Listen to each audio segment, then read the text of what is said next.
ಭಾರತಿ ಕೋ ಪಾರ್ಥಸಾರಥಿ ಶೆಟ್ಟಿ ಅವರ ಏರ್ಪಡಿಸಿರುವ ದತ್ತಿಯ ಆಶ್ರಯದಲ್ಲಿ ಏರ್ಪಟ್ಟಿದೆ. ಅವರು ದಯಮಾಡಿಸಿದ್ದಾರೆ, ದಯವಿಟ್ಟು ನಿಂತ್ಕೋಬೇಕು. ಅವರು ಸುಮಾರು 40 ವರ್ಷಗಳಿಂದ DVG ಅವರು ಇದ್ದಾಗ ಅವರಿಗೆ ಹಲವು ಕೈಂಕರ್ಯಗಳನ್ನು ಕೂಡ ಮಾಡಿದ್ದ ಭಾಗ್ಯಶಾಲಿಗಳವರು. ಹೀಗಾಗಿ ಮತ್ತು ನಮ್ಮ ಸಂಸ್ಥೆಯ ಹಿತೈಷಿಗಳು ಇಲ್ಲಿ ಅನೇಕ ಕಾರ್ಯಕ್ರಮಗಳನ್ನು ಪ್ರಾಯೋಜನೆ ಮಾಡಿದ್ದಾರೆ. ಇವತ್ತಿನ ಉಪನ್ಯಾಸನ ನಡೆಸಿಕೊಡೋದಕ್ಕೆ ವಿದ್ವಾನ್ ಎ ಹರಿದಾಸ ಭಟ್ಟ ಅವರು ಬಂದಿದ್ದಾರೆ. ಪೂರ್ಣಪ್ರಜ್ಞ ವಿದ್ಯಾಪೀಠದಲ್ಲಿ ಪ್ರಾಚಾರ್ಯರು. ಹಿಂದೆಯೂ 2 ವರ್ಷದ ಹಿಂದೆ ಸ್ತೋತ್ರ ಸಾಹಿತ್ಯದ ಬಗ್ಗೆ ಅವರ ಮನೋಜ್ಞವಾದ ಉಪನ್ಯಾಸ ಇಲ್ಲಿ ನಡೆದಿತ್ತು. ಅವರು ಪೂರ್ಣಪ್ರಜ್ಞ ವಿದ್ಯಾಪೀಠದಲ್ಲಿ ಸಂಸ್ಕೃತ, ವೇದಾಂತ, ತರ್ಕಶಾಸ್ತ್ರಗಳ ಅಧ್ಯಯನ ಮಾಡಿ 1976ರಲ್ಲಿ ವಿದ್ವತ್ ಪದವಿಯನ್ನು ಪಡೆದರು. 96ರಲ್ಲಿ ಕರ್ನಾಟಕ ಸರ್ಕಾರದ ಉತ್ತಮ ಅಧ್ಯಾಪಕ ಪ್ರಶಸ್ತಿ ಅವರಿಗೆ ದೊರಕಿತ್ತು. 2001ರಿಂದ ವಿದ್ಯಾಪೀಠದಲ್ಲಿ ಪ್ರಾಚಾರ್ಯರ ಹುದ್ದೆಯಲ್ಲಿದ್ದಾರೆ. ಅದಕ್ಕಿಂತ ಅವರು ವಿಶೇಷವಾಗಿ ಸಾರಸ್ವತ ಲೋಕದಕ್ಕೆ ಪರಿಚಿತರಾಗಿರೋದು ತತ್ವವಾದ ಮಾಸಪತ್ರಿಕೆಯನ್ನು ಕಳೆದ 26 ವರ್ಷಗಳಿಂದ ಸಂಪಾದನೆ ಮಾಡಿದ್ದಾರೆ. ಮತ್ತು ಕೆಲವು ಜಟಿಲವಾದ ಶಾಸ್ತ್ರ ಗ್ರಂಥಗಳನ್ನು ಅನುವಾದ ಮಾಡಿದ್ದಾರೆ. ವಿಶೇಷವಾಗಿ ತಂತ್ರಸಾರ, ಸೂತ್ರಭಾಷ್ಯ ಗ್ರಂಥಗಳನ್ನು ಕನ್ನಡಕ್ಕೆ ಅನುವಾದ ಮಾಡಿದ್ದಾರೆ. ಅನೇಕ ವಿದ್ವದ್ಗೋಷ್ಠಿಗಳಲ್ಲಿ ಭಾಗವಹಿಸಿದ್ದಾರೆ. ಅವರು ಇವತ್ತು ನವವಿಧ ಭಕ್ತಿ ಅದರ ಬಗ್ಗೆ ಪ್ರವಚನ ಮಾಡೋರಿದ್ದಾರೆ. ಭಕ್ತಿ ಮೋಕ್ಷಕ್ಕೆ ಸಾಧಕ ಅಂತ ನಮ್ಮ ಎಲ್ಲ ಪ್ರಮುಖ ಮತಪ್ರಸ್ಥಾನಗಳು ಅಂಗೀಕರಿಸಿವೆ.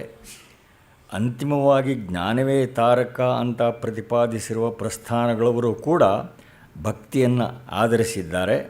ಅಲ್ಲದೆ ವಿಪುಲವಾದ ಭಕ್ತಿ ಸಾಹಿತ್ಯವನ್ನು ಎಲ್ಲರೂ ರಚನೆ ಮಾಡಿದ್ದಾರೆ. ವೈಷ್ಣವಧಾರೆಯ ಪ್ರಸ್ಥಾನಗಳಲ್ಲಂತೂ ಭಕ್ತಿಗೆ ತುಂಬ ಪ್ರಾಶಸ್ತ್ಯ ಸಂದಿದೆ. ಇದಕ್ಕೆ ಉಪಸ್ತಂಭಕವಾಗಿ ನಾರದ, ಶಾಂಡಿಲ್ಯ ಮೊದಲಾದವರಿಂದ ವಿಸ್ತಾರವಾದ ಭಕ್ತಿಶಾಸ್ತ್ರವೇ ರೂಪ ತಳೆದಿದೆ. ಆ ದಾರಿಯಲ್ಲಿ ಗೌಣಭಕ್ತಿಯಿಂದ ಪರಾಭಕ್ತಿಯವರೆಗೆ ವಿವಿಧ ಮಜಲುಗಳು ನಿರೂಪಿತ ಆಗಿವೆ. ಭಕ್ತಿಯ ಸಾಧನಗಳನ್ನು ಶ್ರವಣ, ಕೀರ್ತನ, ಸ್ಮರಣ, ಪಾದಸೇವನ, ಅರ್ಚನಾ, ವಂದನ, ದಾಸ್ಯ, ಸಖ್ಯ, ಆತ್ಮನಿವೇದನ ಹೀಗೆ 9 ಪ್ರಮುಖ ಉಪಾಸನಾ ಪ್ರಕಾರಗಳು ಪ್ರಸಿದ್ಧವಾಗಿವೆ. ಭಕ್ತಿ ಮಾರ್ಗದ ಸಮರ್ಥಕಗಳಾದ ವಾಕ್ಯಗಳನ್ನು ನಮ್ಮ ವೇದಾಂತ ಶಾಸ್ತ್ರದ ಮೇರುತುಲ್ಯ ನಿರೂಪಣೆಯಾಗಿರೋ ಭಗವದ್ಗೀತೆಯಲ್ಲೂ ಕೂಡ ಧಾರಾಳವಾಗಿ ಕಾಣ್ತೇವೆ.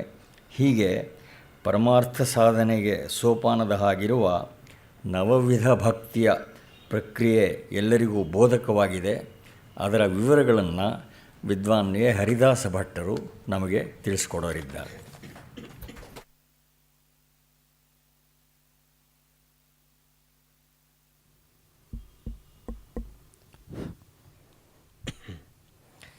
ಜಯತಿ ಹರಿರಚಿಂತ್ಯಃ ಸರ್ವದೇವೈಕವಂದ್ಯಃ ಪರಮಗುರುರಭೀಷ್ಟಾವಾಪ್ತಿದಃ ಸಜ್ಜನಾನಾಂ ನಿಖಿಲಗುಣಗಣಾರ್ಣೋ ನಿತ್ಯನಿರ್ಮುಕ್ತದೋಷಃ ಸರಸಿಜನಯನೋऽಸೌ ಶ್ರೀಪತಿರ್ಮಾನದೋ ನಃ. ಆಪಾದಮೌಳಿಪರ್ಯಂతం ಗುರುಣಾಂ ಆಕೃತಿಂ ಸ್ಮರೇತ್ ತೇನ ವಿಘ್ನಾಃ ಪ್ರಣಶ್ಯಂತಿ ಸಿದ್ಧ್ಯಂತಿ ಚ ಮನೋರಥಾಃ. ಶ್ರೀಗುರುಭ್ಯೋ ನಮಃ. ಭಕ್ತಿ ಅನ್ನೋ ಶಬ್ದವನ್ನು ಕೇಳಿದ ಕೂಡಲೇ ಅಧ್ಯಾತ್ಮ ಪ್ರಪಂಚದಲ್ಲಿ ಮೈ ರೋಮಾಂಚಗೊಳ್ಳುವ ಒಂದು ಮಾನಸ ಭಾವ ವಾಚಕ ಶಬ್ದ ಅದು. ಆದರೆ ಆಶ್ಚರ್ಯ ಅಂದರೆ ಅಧ್ಯಾತ್ಮದ ವಿವರವನ್ನು ನೀಡುವ, ಸಾಧನೆಯನ್ನು ಬಣ್ಣಿಸುವ ಉಪನಿಷತ್ತುಗಳಲ್ಲಿ ಭಕ್ತಿಯ ಉಲ್ಲೇಖ ಇಲ್ಲ.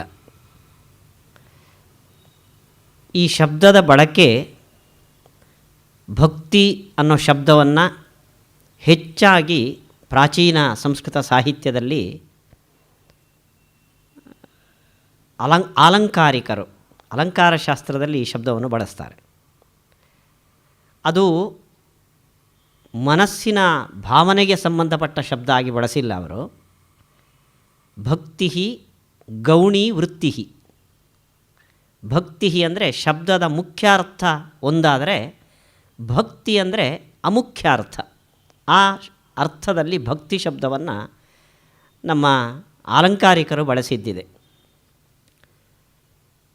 ಉಪನಿಷತ್ತುಗಳಲ್ಲಿ ಅಧ್ಯಾತ್ಮದ ಸಾಧನೆಯನ್ನು ಹೇಳುವಾಗ ದೇವರನ್ನು ಕಾಣೋದು ಹೇಗೆ ಅನ್ನೋದನ್ನು ಹೇಳಿದಾಗ ಅಲ್ಲಿ ಭಕ್ತಿಯ ಪ್ರಸ್ತಾಪ ಬರೋದಿಲ್ಲ.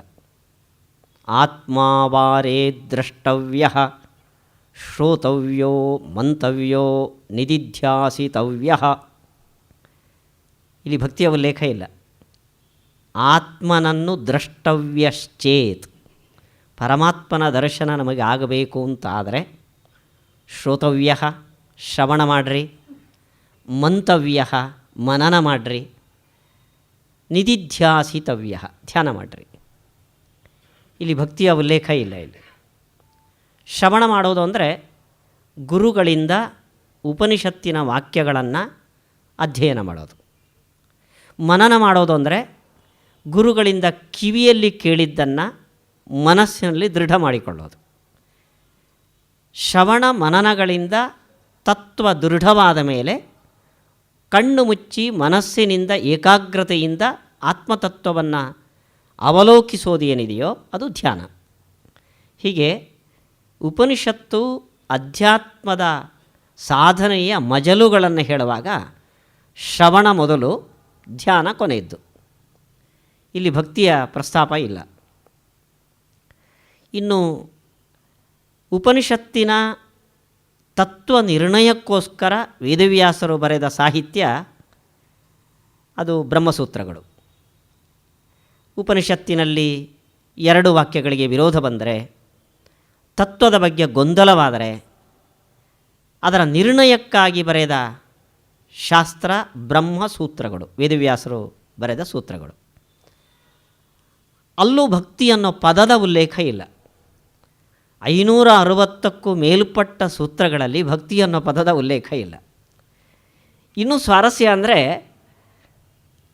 ಅಲ್ಲಿ ಭಕ್ತಿ ಪಾದ ಅಂತ ಒಂದಿದೆ. 3ನೇ ಅಧ್ಯಾಯದ 2ನೇ ಪಾದವನ್ನು ಭಕ್ತಿ ಪಾದ ಅಂತ ಪರಿಗಣಿಸಲಾಗಿದೆ. ಅದನ್ನು ಎಲ್ಲ ವೇದಾಂತ ಪ್ರವರ್ತಕರು ಕೂಡ, 3 ಭಾಷ್ಯಕಾರರು ಕೂಡ ಅದನ್ನು ಭಕ್ತಿ ಪಾದ ಅಂತ ಪರಿಗಣಿಸಿದ್ದಾರೆ. ಆದರೆ ಆ ಭಕ್ತಿ ಪಾದದಲ್ಲೂ ಯಾವ ಸೂತ್ರದಲ್ಲೂ ಭಕ್ತಿ ಅನ್ನೋ ಪದದ ಉಲ್ಲೇಖ ಇಲ್ಲ. ಅದಕ್ಕೆ ಆ ಪಾದಕ್ಕೆ ಆರಂಭದಲ್ಲಿ ಇಂಟ್ರೊಡಕ್ಷನ್, ಪೀಠಿಕೆಯನ್ನು ಕೊಡುವಾಗ ಒಬ್ಬ ಭಾಷ್ಯಕಾರರು ಭಕ್ತಿಯನ್ನು ಹೇಳೋಕ್ಕಾಗೋದಿಲ್ಲ, ಯಾಕೆಂದರೆ ಭಕ್ತಿ ಅನ್ನೋದು ಮನಸ್ಸಿನ ಭಾವ.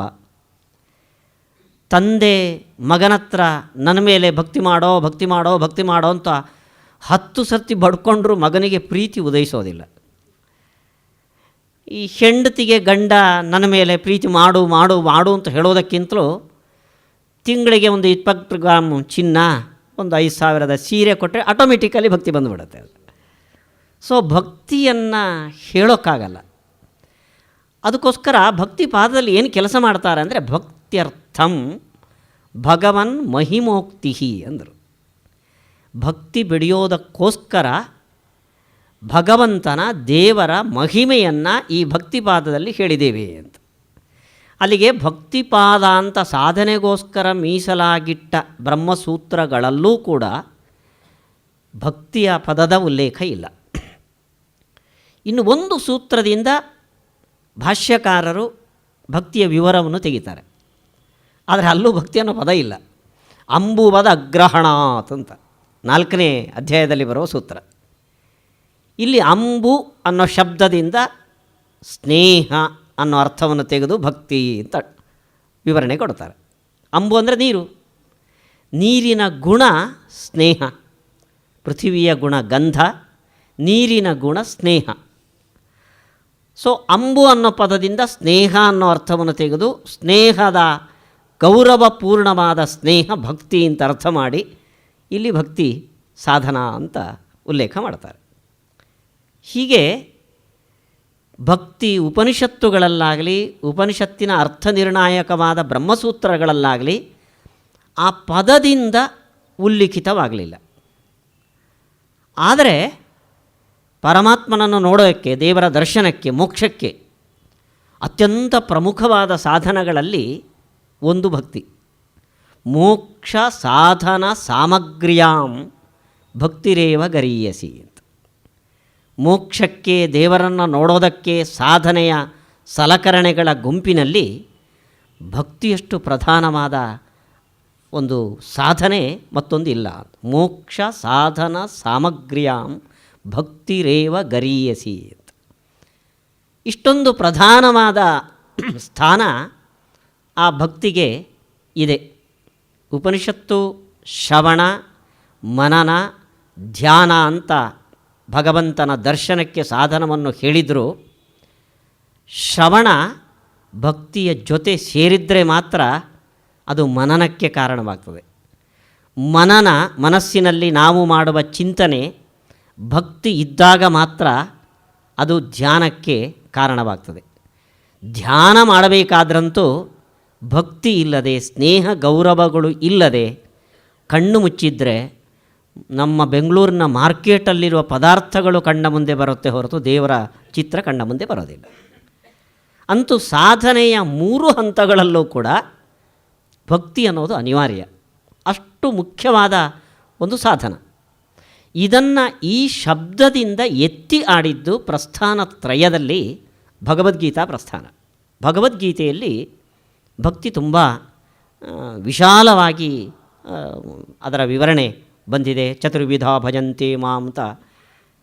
ಇದಕ್ಕಿಂತಲೂ ಮುಖ್ಯವಾಗಿ ಕೃಷ್ಣ ಭಕ್ತಿಯ ಪ್ರಾಶಸ್ತ್ಯವನ್ನು ಹೇಳ್ತಾ, ದೃಷ್ಟವಾನಸಿ ಯನ್ಮಮ, ತನ್ನ ವಿಶ್ವರೂಪವನ್ನು ತೋರಿಸಿ, ನಾಹಂ ವೇದೈಹಿ ನ ತಪಸಾ ನ ದಾನೇನ ನ ಚೇಜ್ಜಯ ಶಕ್ಯ ಏವಂ ವಿಧೋ ದ್ರಷ್ಟುಂ ದೃಷ್ಟವಾನಸಿ ಯನ್ಮಮ ಭಕ್ತ್ಯಾತು ಅನನ್ಯಯಾ ಶಕ್ಯ.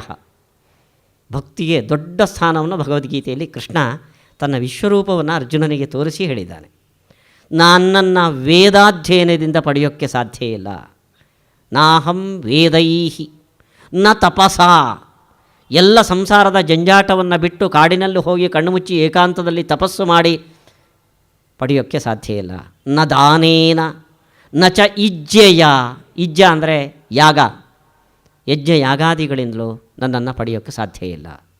ಮತ್ತು ಭಕ್ತ್ಯಾತು ಅನನ್ಯಯಾ ಶಕ್ಯ, ಅನನ್ಯವಾದ ಭಕ್ತಿ ಇದ್ದರೆ ಮಾತ್ರ ನನ್ನ ಇಂಥ ರೂಪವನ್ನು ನೋಡೋದಕ್ಕೆ ನೀನು ಸಾಧ್ಯ ಅಂತ ಭಗವದ್ಗೀತೆಯಲ್ಲಿ ಕೃಷ್ಣ ಭಕ್ತಿ ಎಂಬ ಸಾಧನಕ್ಕೆ ತುಂಬ ಹಿರಿದಾದ ಸ್ಥಾನವನ್ನು ಕೊಟ್ಟಿದ್ದಾನೆ.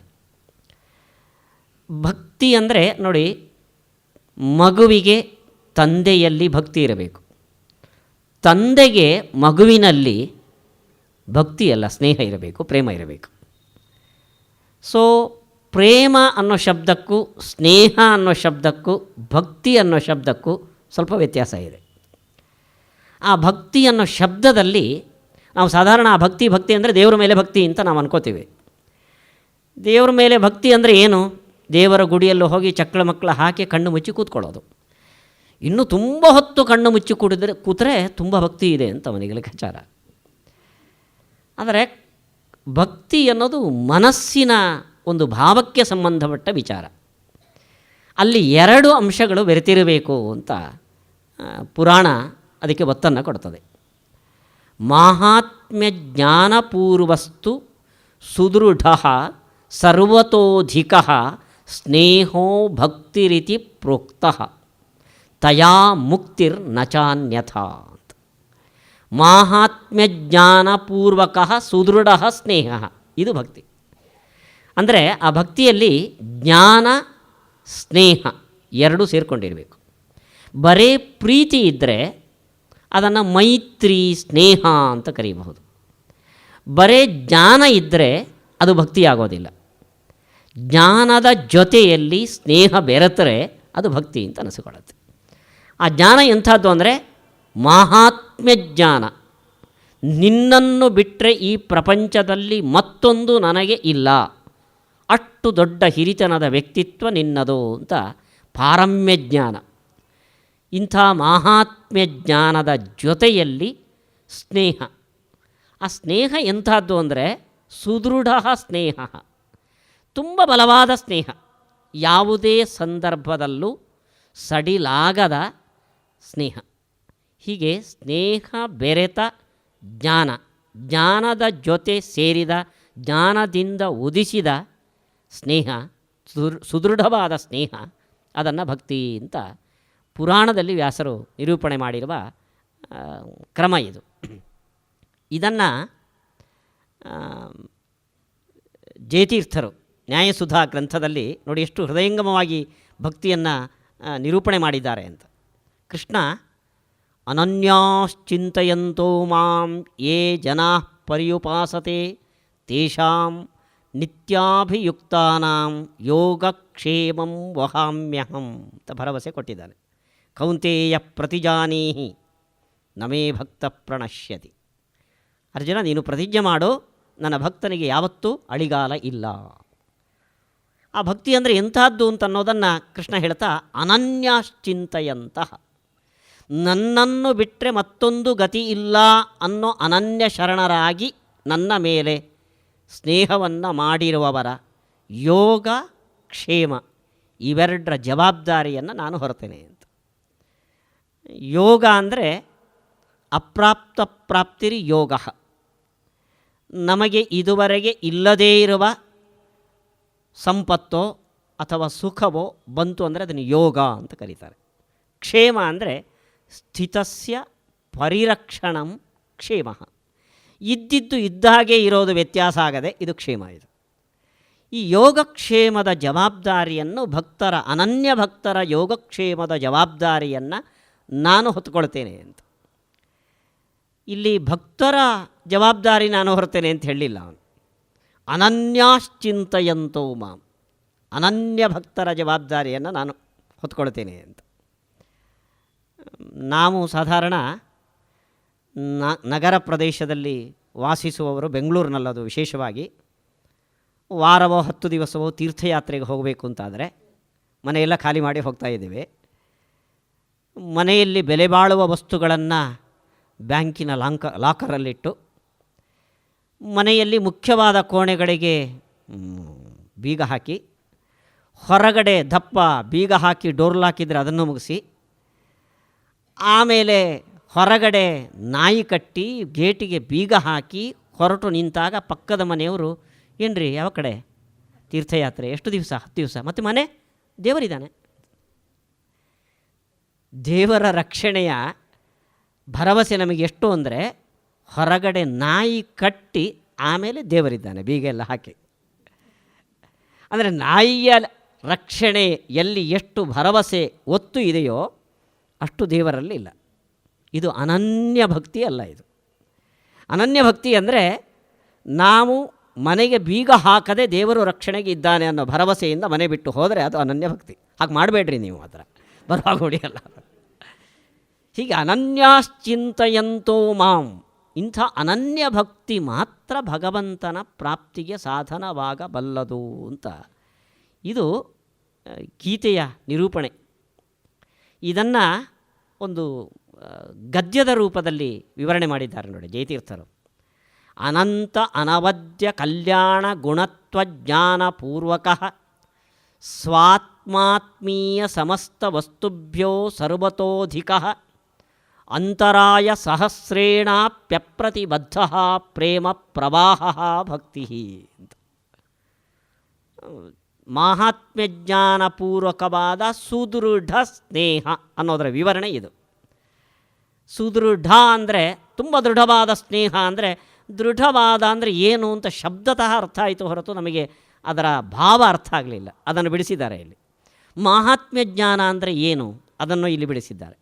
ಅನಂತ ಅನವದ್ಯ ಕಲ್ಯಾಣ ಗುಣತ್ವ ಜ್ಞಾನಪೂರ್ವಕ, ಇದು ಮಾಹಾತ್ಮ್ಯ ಜ್ಞಾನದ ಅರ್ಥ. ದೇವರಲ್ಲಿ ಲೆಕ್ಕಕ್ಕೆ ಸಿಗದಷ್ಟು ಸದ್ಗುಣಗಳು ತುಂಬಿದೆ. ದೋಷದ ಲವಲೇಶವೂ ಇಲ್ಲ.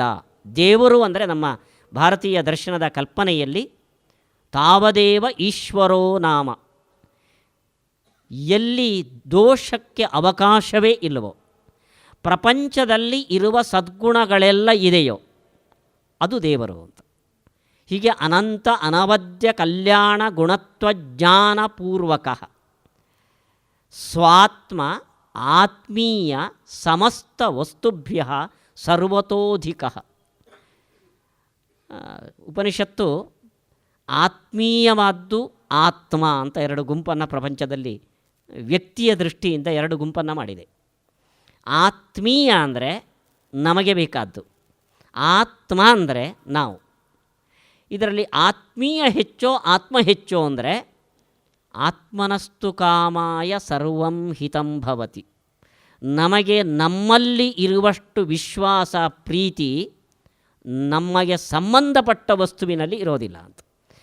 ಸಂಬಂಧಪಟ್ಟ ವಸ್ತು ಅಂದರೆ ಮನೆ ಮಠನೇ ಆಗಬೇಕಾಗಿಲ್ಲ. ಮನೆ ಮಠ ಮಡದಿ ಮಕ್ಕಳು ಅಕ್ಕ ತಂಗಿ ಏನೇ ಆಗಲಿ, ಆತ್ಮೀಯದ ಒಂದು ಗುಂಪೇ ಬೇರೆ, ಆತ್ಮದ ಒಂದು ಗುಂಪೇ ಬೇರೆ. ನಮಗೆ ಅಲ್ಟಿಮೇಟ್ ಪ್ರಿಯ, ನಿರವಧಿಕ ಪ್ರೀತಿ ಪಾತ್ರವಾದ್ದು ನಮಗೆ ಆತ್ಮನಸ್ತು ಕಾಮಾಯ ಸರ್ವಂ ಪ್ರಿಯಂ ಭವತಿ. ಭಗವಂತನಲ್ಲಿ ಪ್ರೀತಿ ಹೇಗಿರಬೇಕು ಅಂದರೆ ಸ್ವಾತ್ಮ ಆತ್ಮೀಯ ಸಮಸ್ತ ವಸ್ತುಭ್ಯ ಸರ್ವತೋ ಅಧಿಕ.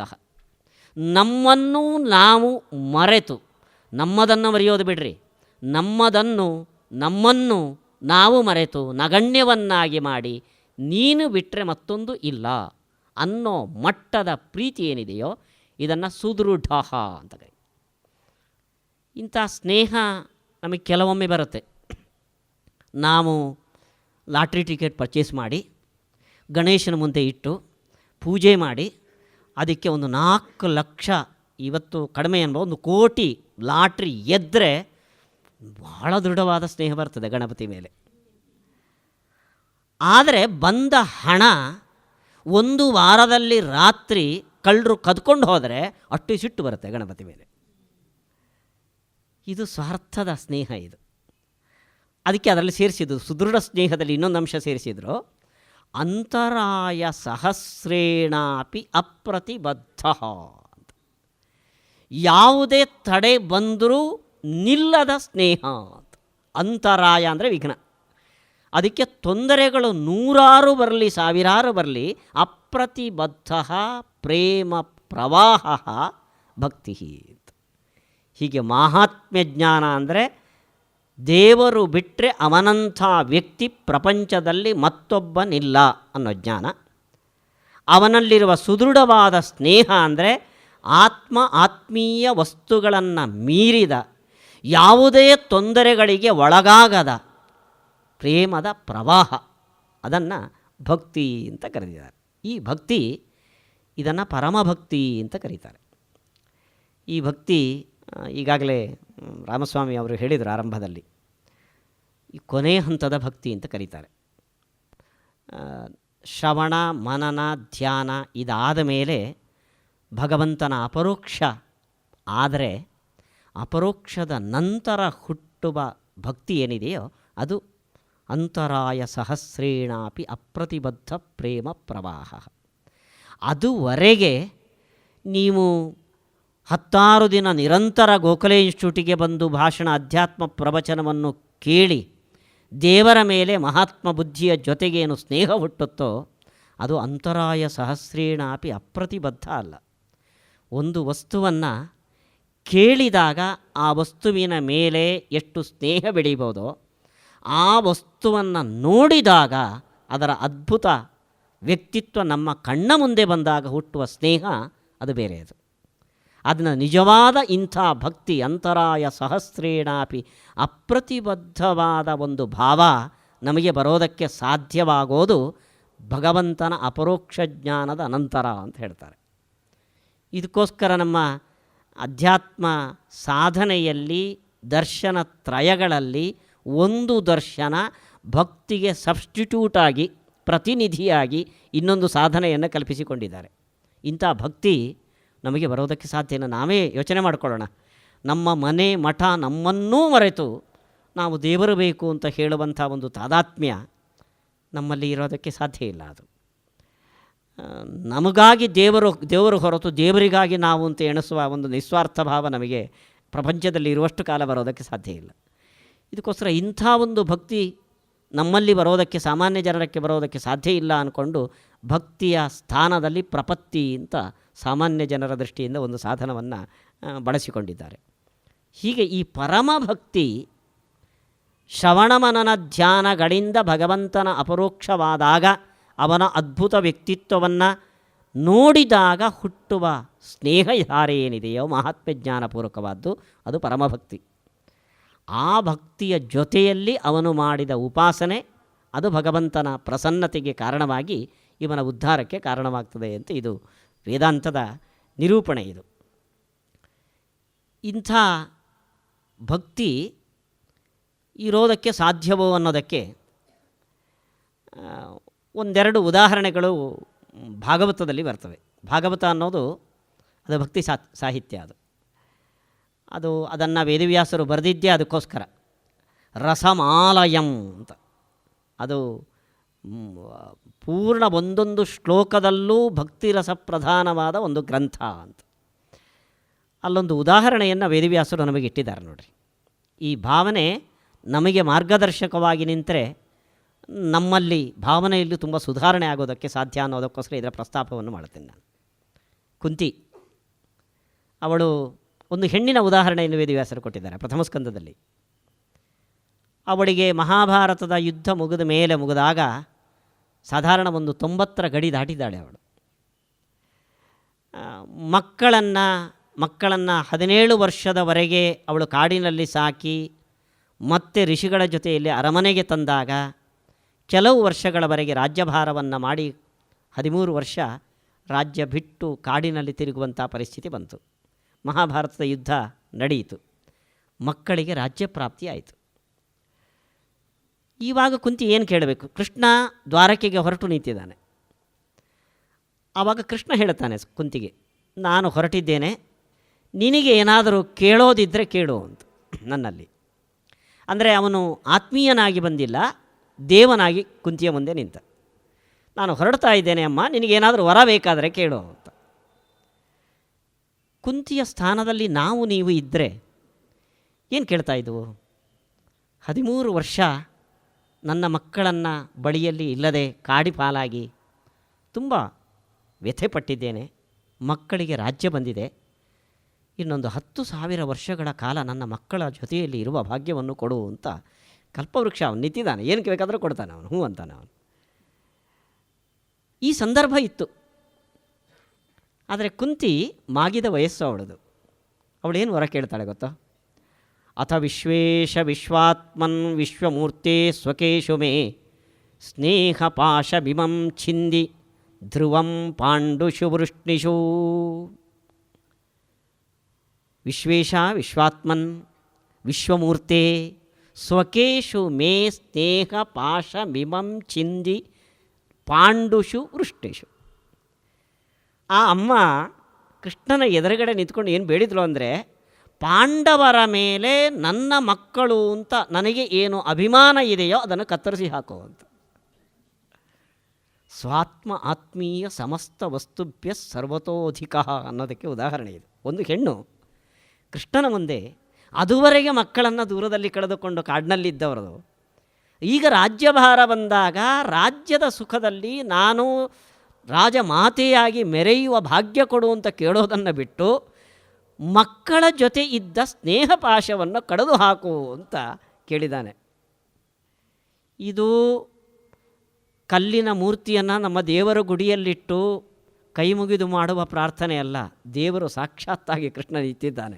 ತಥಾಸ್ತು ಅಂದುಬಿಟ್ರೆ ನಾಳೆ ಮಕ್ಕಳ ಮೇಲೆ ಪ್ರೀತಿ ಬಿದ್ದೋಗುತ್ತೆ ಕುಂತಿಗೆ. ಅಂತಹ ಕೃಷ್ಣನ ಮುಂದೆ ಕುಂತಿ ಕೇಳಿದ್ದು ಪಾಂಡವರ ಮೇಲೆ ಇದ್ದ ಸ್ನೇಹ ಪಾಶವನ್ನು ಕಡಿದು ಹಾಕು. ಹೋಗಲಿ, ಒಂದು ವರ ಕೇಳು ಅಂತ ಕೊಟ್ಟೆ, ವ್ಯರ್ಥ ಮಾಡಿಕೊಂಡು ಇನ್ನೊಂದು ಕೊಡ್ತೀನಿ ಚಾನ್ಸು ಅಂದ ಕೃಷ್ಣ. ಇನ್ನೊಂದು ವರ ಕೇಳಿದ್ರು ಅವಳು.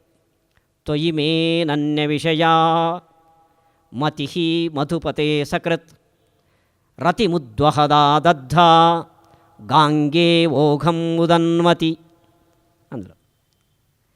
ನನ್ನ ಮನಸ್ಸಿನಲ್ಲಿ ಇದುವರೆಗೆ ಮಕ್ಕಳು ಅಂತಿದ್ದರು, ಆ ಸ್ನೇಹ ಪಾಶವನ್ನು ಕಡಿದು ಹಾಕು. ಅದು ಬ್ಲ್ಯಾಂಕ್ ಆಯಿತು. ಮನಸ್ಸು ಸುಮ್ಮನೆ ಕೊಡೋದಿಲ್ಲ, ಅದು ಒಂದು ಬಿಟ್ಟರೆ ಇನ್ನೊಂದು ಕೇಳುತ್ತೆ ಅದು. ಆದ್ದರಿಂದ ಮಕ್ಕಳ ಮೇಲೆ ಸ್ನೇಹ ಪಾಶವನ್ನು ಕಡಿದು ಹಾಕು ಅಂದರೆ ಅದರಲ್ಲಿ ಇನ್ನೊಬ್ಬರು ಕೊಡ್ತಾರೆ, ಮರಿ ಮಕ್ಕಳು ಕೊಡ್ತಾರೆ. ಏನು ಬೇಡ ಅಂತ ಭರತ ಮನೆ ಮಠ ಎಲ್ಲ ತೊರೆದು ಕಾಡಿಗೆ ಹೋದರೆ ಅಲ್ಲೊಂದು ಜಿಂಕೆ ಮರಿ ಸಿಕ್ತು ಅವನಿಗೆ. ಆ ಮನಸ್ಸು ಬ್ಲ್ಯಾಂಕ್ ಆಗಿರೋದಿಲ್ಲ. ಅದಕ್ಕೋಸ್ಕರ ಅವರು ಕೇಳಿದರು, ಯಾವ ಜಾಗದಲ್ಲಿ ನನ್ನವರಾಗಿ ನನ್ನ ಮಕ್ಕಳು ಸ್ನೇಹದ ಸ್ಥಾನದಲ್ಲಿ ಕೂತಿದ್ರೋ ಆ ಜಾಗದಲ್ಲಿ ಕೃಷ್ಣ ನೀನು ಕೊಡು. ತ್ವಯಿ ಮೇ ಅನನ್ಯ ವಿಷಯ ಮತಿ ರತಿ ಉದ್ವಹದಾದದ್ಧ. ನಿನ್ನ ಬಗ್ಗೆ ಸ್ನೇಹ ಬೆಳೀಲಿ, ನನ್ನ ಮಕ್ಕಳ ಬಗ್ಗೆ ಏನು ಸ್ನೇಹ ಇತ್ತೋ ಆ ಜಾಗದಲ್ಲಿ ನೀನು ಕೂಡು, ಆ ಸ್ನೇಹ ನಿನ್ನ ಕಡೆ ಹರಿಯಲಿ. ಅದು ಎಂಥದ್ದು ಅಂದರೆ ಗಾಂಗೇವ ಓಘಂ ಉದನ್ವತಿ.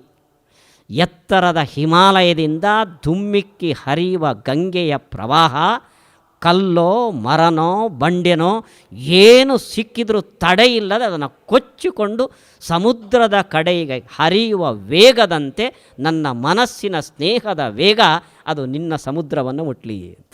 ಇದು ಕುಂತಿ ಕೇಳಿದ ಭಾವ. ವೇದವ್ಯಾಸರು ಕುಂತಿಯ ಈ ಭಕ್ತಿಗೆ ಸಮನಾದ ಒಂದು ಭಾವವನ್ನು, ಉದಾಹರಣೆಯನ್ನು ಭಾಗವತದಲ್ಲಿ ಬೇರೆ ಕೊಡಲಿಲ್ಲ. ನಮ್ಮ ಅಧ್ಯಾತ್ಮ ಸಾಧನೆಯ ಪ್ರಪಂಚದಲ್ಲಿ ಹೆಂಗಸರನ್ನು ಈ ಕಡೆ ಇಟ್ಬಿಟ್ಟಿದ್ದೇವೆ ನಾವು. ಏನಿದ್ರೂ ಅಡಿಗೆ ಮನೆ, ದೇವರ ನೈವೇದ್ಯ, ಚಾಕರಿ ಇದಕ್ಕೆ ಹೊರತು ಕಣ್ಣು ಮುಚ್ಚಿ ಧ್ಯಾನ ಮಾಡುವ ಚಾನ್ಸು ಅವರಿಗೆ ಇದೆಯೋ ಇಲ್ವೋ ಅಂತ ಅನ್ನೋಷ್ಟರ ಮಟ್ಟಿಗೆ ಸಂದಿಗ್ಧ ಸ್ಥಿತಿಯಲ್ಲಿ ನಾವು ಇಟ್ಟಿದ್ದೇವೆ.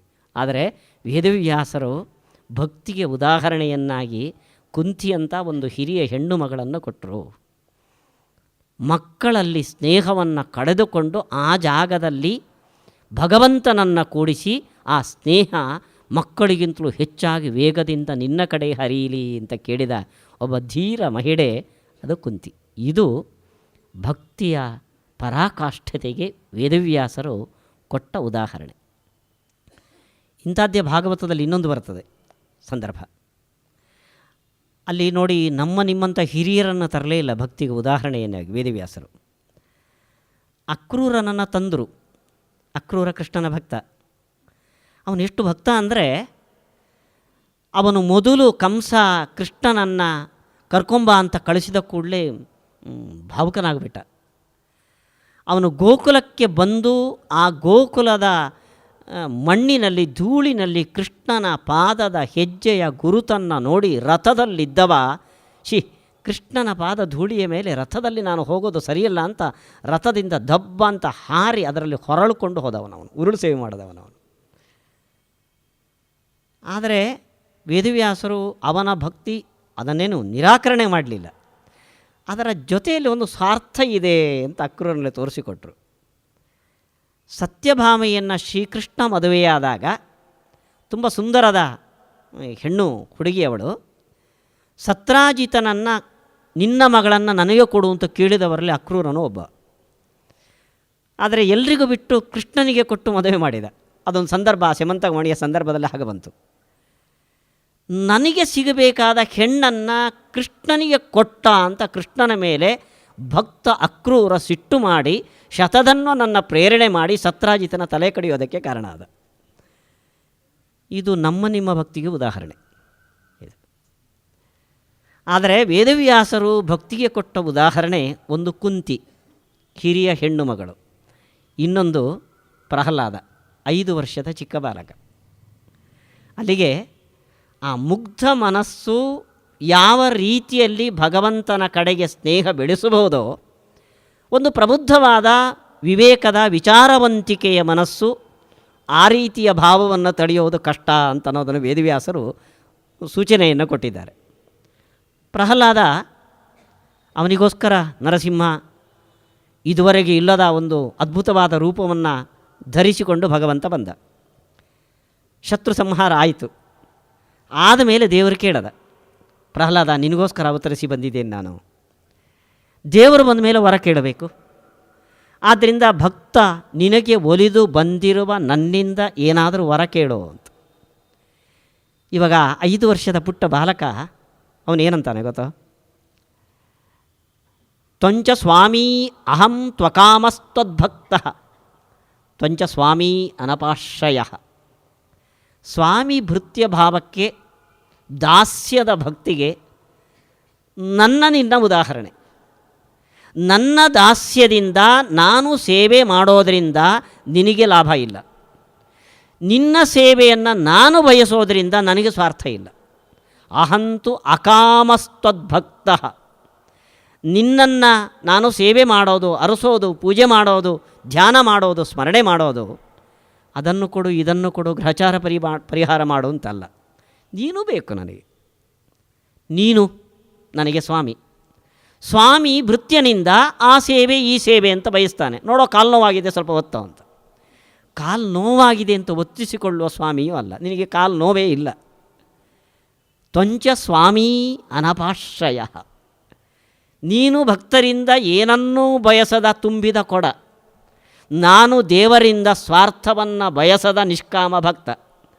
ಹೀಗಾಗಿ ನಮ್ಮಿಬ್ಬರ ಮಧ್ಯೆ ಈ ವ್ಯಾಪಾರ ವ್ಯವಹಾರ ಬೇಡ ಅಂದ ಪ್ರಹ್ಲಾದ. ನೀನು ಬರೋದು, ನಾನೇನೋ ಕೇಳೋದು, ಅದು ಮತ್ತೆ ವ್ಯತ್ಯಾಸ ಆಗೋದು, ಮತ್ತೆ ನಿನ್ನನ್ನು ನಾನು ಕೂಗೋದು, ಅದನ್ನು ಸರಿಪಡಿಸೋ ಅಂತ, ಡ್ಯಾಮೇಜ್ ಸರಿ ಮಾಡೋ ಅಂತ, ಇದೆಲ್ಲ ಬೇಡ ಅಂದ.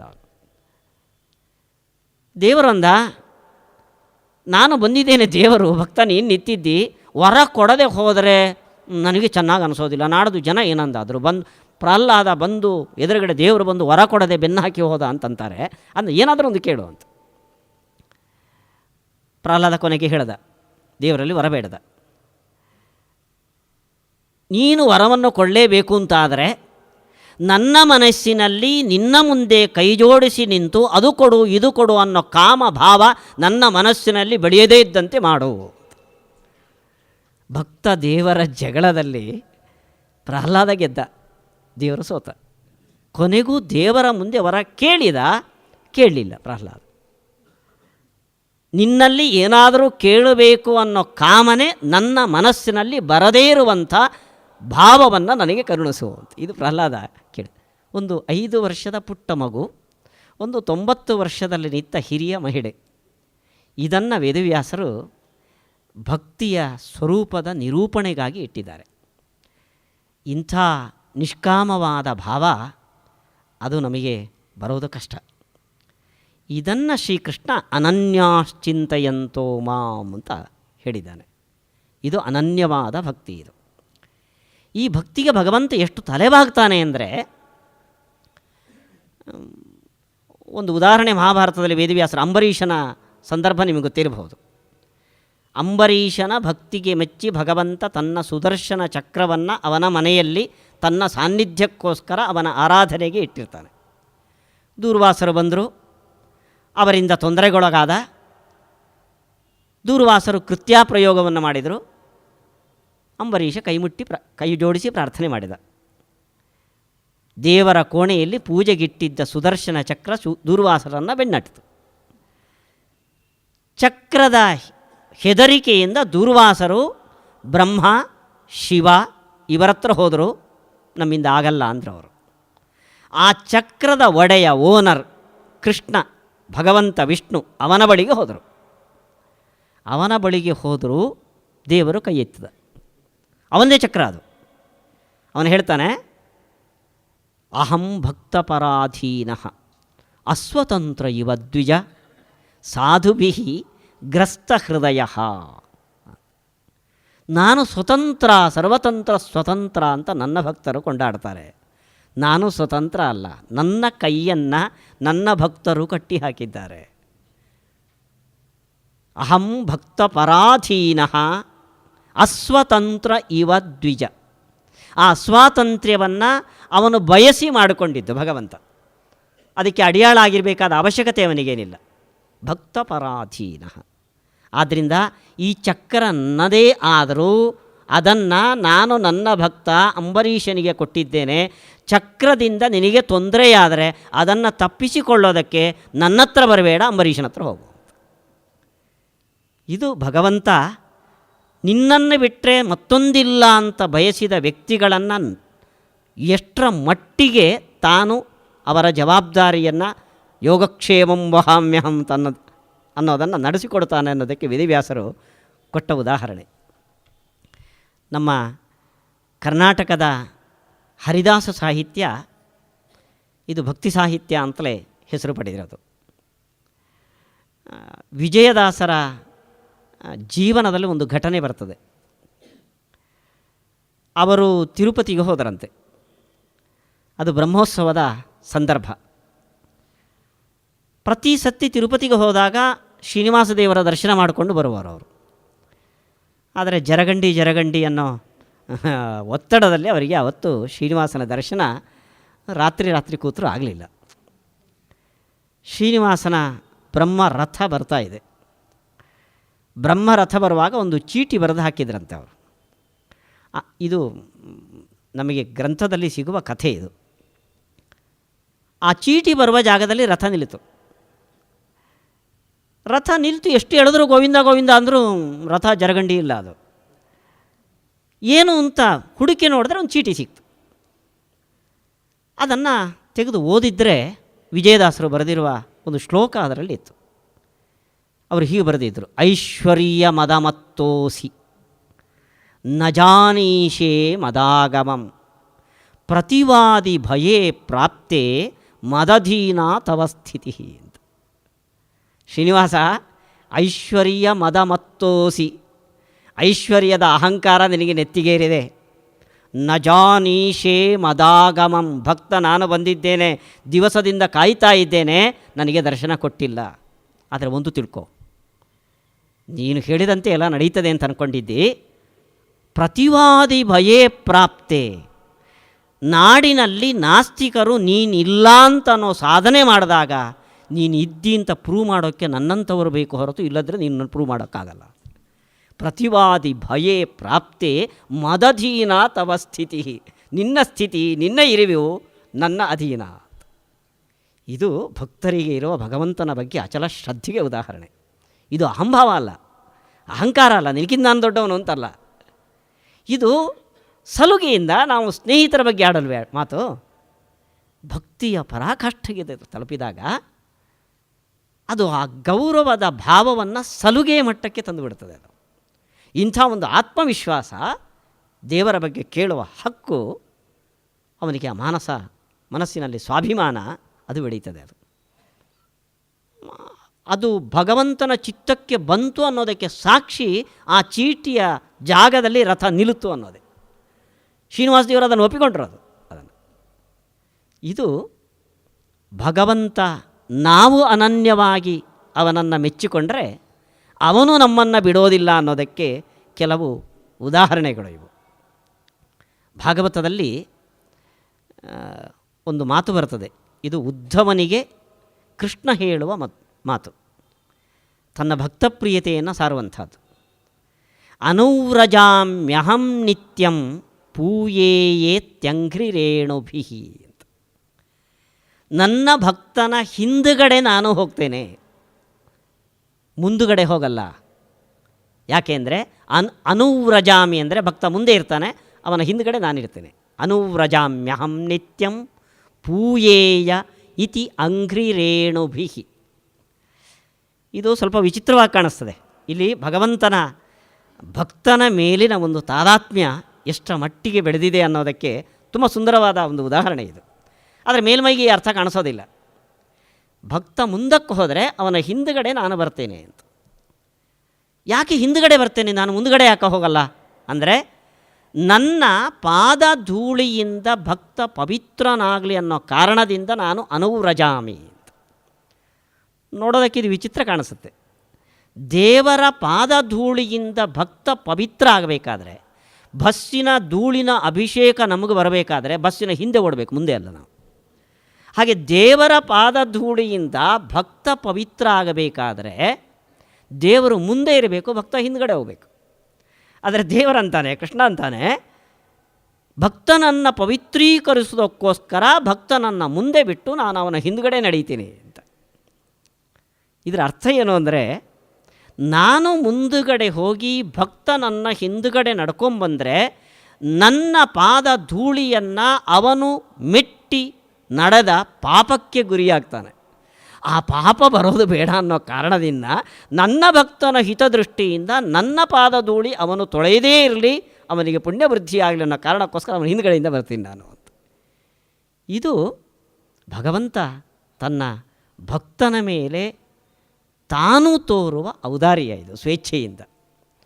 ಒಂದರ್ಥದಲ್ಲಿ ಸ್ವತಂತ್ರನಾದ ಭಗವಂತ ಭಕ್ತ ಪರಾಧೀನನಾಗಿ ಅಸ್ವಾತಂತ್ರ್ಯವನ್ನು ತನ್ನ ಇಚ್ಛೆಯಿಂದ ತಂದುಕೊಳ್ಳುವಷ್ಟರ ಮಟ್ಟಿಗೆ ಜ್ಞಾನೀತು, ಕೃಷ್ಣ ಹೇಳಿದ ಮಾತು, ಜ್ಞಾನೀತು ಆತ್ಮೈವ ಮೇ ಮತಂ, ಜ್ಞಾನಪೂರ್ವಕವಾಗಿ ನನ್ನನ್ನು ಪ್ರೀತಿಸುವ ವ್ಯಕ್ತಿ ನಾನು ಬೇರಲ್ಲ, ಅವನು ಬೇರಲ್ಲ ಅಂತ.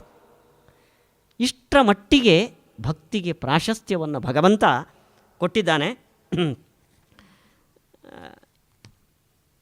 ಈ ಭಕ್ತಿ, ನಾನು ಆಗಲೇ ಅಂದೆ, ಭಗವಂತನನ್ನು ಹೊಂದೋದಕ್ಕೆ ಬೇಕಾದ ಸಾಧನೆಗಳಲ್ಲಿ ಭಕ್ತಿರೇವ ಗರೀಯಸಿ ಅಂತ.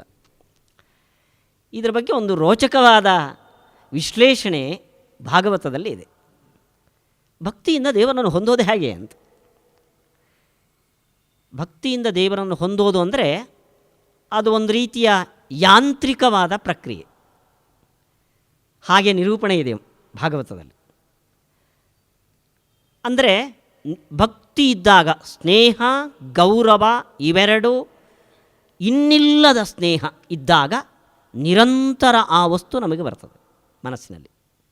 ನಾವು ಅಪರೂಪಕ್ಕೆ ನಮಗೆ 35 ವರ್ಷ ಆದ ಮೇಲೆ ಸುಂದರವಾದ ಒಂದು ಗಂಡು ಮಗು ಹುಟ್ಟಿದರೆ ಅವನು ಗ್ರ್ಯಾಜುಯೇಷನ್ ಮುಗಿಸಿ ಪೋಸ್ಟ್ ಗ್ರ್ಯಾಜುಯೇಷನಿಗೆ ಅಮೇರಿಕಕ್ಕೆ ಹೋದರೆ ಇದುವರೆಗೆ ಮಗನನ್ನು ಬಿಟ್ಟಿರದ ತಾಯಿ ಮುದ್ದಿನ ಮಗ ಅಮೇರಿಕಾದಲ್ಲಿದ್ದರೆ ಕನಸಿನಲ್ಲೂ ಆ ಮಗ ಬರುವಂಥ ತಾದಾತ್ಮ್ಯ ಹೇಗಿರ್ತದೋ ನಾವು ನಮ್ಮ ಭಾವನೆಗೆ ಅನುಗುಣವಾಗಿ ತೋರುವ ಒಂದು ಸ್ನೇಹದ ಉದಾಹರಣೆ ಇದು. ಇದಕ್ಕಿಂತ 10 ಪಟ್ಟು ಇರಬೇಕು. ಹೀಗೆ ಆ ಯಾವ ವಸ್ತುವಿನ ಬಗ್ಗೆ ತುಂಬ ಸ್ನೇಹ, ಅತಿಯಾದ ಸ್ನೇಹ ಗೌರವಗಳಿರ್ತದೋ ಆ ವಸ್ತು ನಮ್ಮ ಮನಸ್ಸನ್ನು ಬಿಟ್ಟು ಆಚೆ ಹೋಗೋದಿಲ್ಲ. ಮಲಗಿದಾಗ, ಎದ್ದಾಗ, ಕನಸಿನಲ್ಲಿ ನಡೆದಾಡುವಾಗ ಆ ವಸ್ತುವಿನದ್ದೇ ನಿರಂತರ ಚಿಂತನೆ ನಮ್ಮ ಮನಸ್ಸಿನಲ್ಲಿ ಬರ್ತದೆ. ಒಂದು ದಿವಸ ಆ ವಸ್ತುವೇ ನಾವಾಗ ಹೋಗ್ತೀವಿ. ಅದನ್ನು ಅದ್ವೈತ ಅಂದರೆ ಅದೇ ನಾವಾಗ್ತೇವೆ ಏನ್ರಿ, ದ್ವೈತ ಅಂದರೆ ಅದ್ರ ಥರ ನಾವಾಗ್ತೇವೆ ಏನ್ರಿ. ಹೀಗೆ ಭಕ್ತಿಯು ಭಗವಂತನ ಸಾನ್ನಿಧ್ಯವನ್ನು, ನಮ್ಮ ಉದ್ಧಾರವನ್ನು ಹೇಗೆ ಮಾಡಬಲ್ಲದು ಅಂದರೆ ಭಕ್ತಿಯಿಂದ ನಮ್ಮ ಮನಸ್ಸು ನಿರಂತರ ಆ ವಸ್ತುವಿನ ಚಿಂತನೆಗೆ ಒಳಗಾಗಿ ಆ ಮೂಲಕ ಅದೇ ನಾವೋ ಅದರಂತೆ ನಾವೋ ಆಗ್ತೇವೆ. ಇದಕ್ಕೆ ಒಂದು ದೃಷ್ಟಾಂತವನ್ನು ವೇದವ್ಯಾಸರು ಕೊಡ್ತಾರೆ.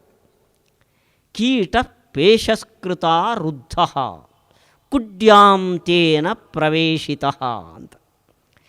ಇದು ಇವತ್ತಿನ ವೈಜ್ಞಾನಿಕ ಸತ್ಯ ಎಷ್ಟೋ ನಮಗೊತ್ತಿಲ್ಲ.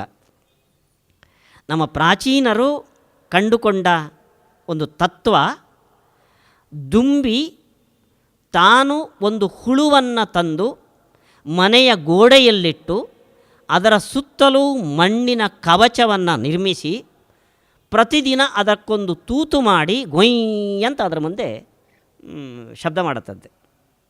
ಕೀಟ ಪೇಶಸ್ಕೃತ ರುದ್ಧ, ಆ ಮಣ್ಣಿನ ಗೋಡೆ ಒಳಗೆ ಕಟ್ಟ ಹಾಕಿ ದಿನನಿತ್ಯ ಅದರ ಮುಂದೆ ಗೊಯ್ ಅಂತ ಅನ್ನೋದು.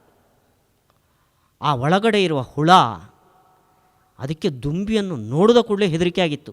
ಅದರ ಪಾಡಿಗೆ ಅದು ಓಡಾಡ್ಕೊಂಡಿದ್ದು ಕಚ್ಚಿ ತಂದು ಇಲ್ಲಿಟ್ಟು ಆ ಕಡೆ ಈ ಕಡೆ ಹೋಗದಂಗೆ ಮಣ್ಣಿನ ಗೋಡೆಯನ್ನು ನಿರ್ಮಿಸಿ ಇಷ್ಟು ಮಾಡಿದ್ದಕ್ಕೆ ಹೆದರೋಗಿದೆ. ಆ ಹೆದರಿಕೆ ಮರೀತು ಅಂದಾಗ ಗೊಯ್ ಅಂತ ಬರುತ್ತದು. ನಿರಂತರ ಕನಸು ಎಚ್ಚರಗಳಲ್ಲಿ ಆ ದುಂಬಿದ್ದೇ ಚಿಂತೆ. ಒಂದು ದಿವಸ ಅದೂ ದುಂಬಿಯಾಗಿ ಮಣ್ಣಿನ ಗೋಡೆಯನ್ನು ತೂತು ಮಾಡಿ ಹೊರಗೆ ಬರುತ್ತೆ. ಇದು ಭಕ್ತಿಗೆ ಉದಾಹರಣೆ ವೇದವ್ಯಾಸರು ಕೊಟ್ಟಿದ್ದು. ಕೀಟ ಪೇಶಸ್ಕೃತ ರುದ್ಧ ಕುಡ್ಯಾಂ ತೇನ ಪ್ರವೇಶಿತ ಸಂಭ್ರಂಭ ಸ್ನೇಹಯೋಗೇನ ಅಂತ. ಇದರಂತೆ ಭಕ್ತನಾದವನು ನಿರಂತರ ಚಿಂತನೆಯನ್ನು ಮಾಡ್ತಾ ಒಂದು ದಿವಸ ಅದೋ ಅದರಂತೆಯೋ ಆಗ್ತಾನೆ.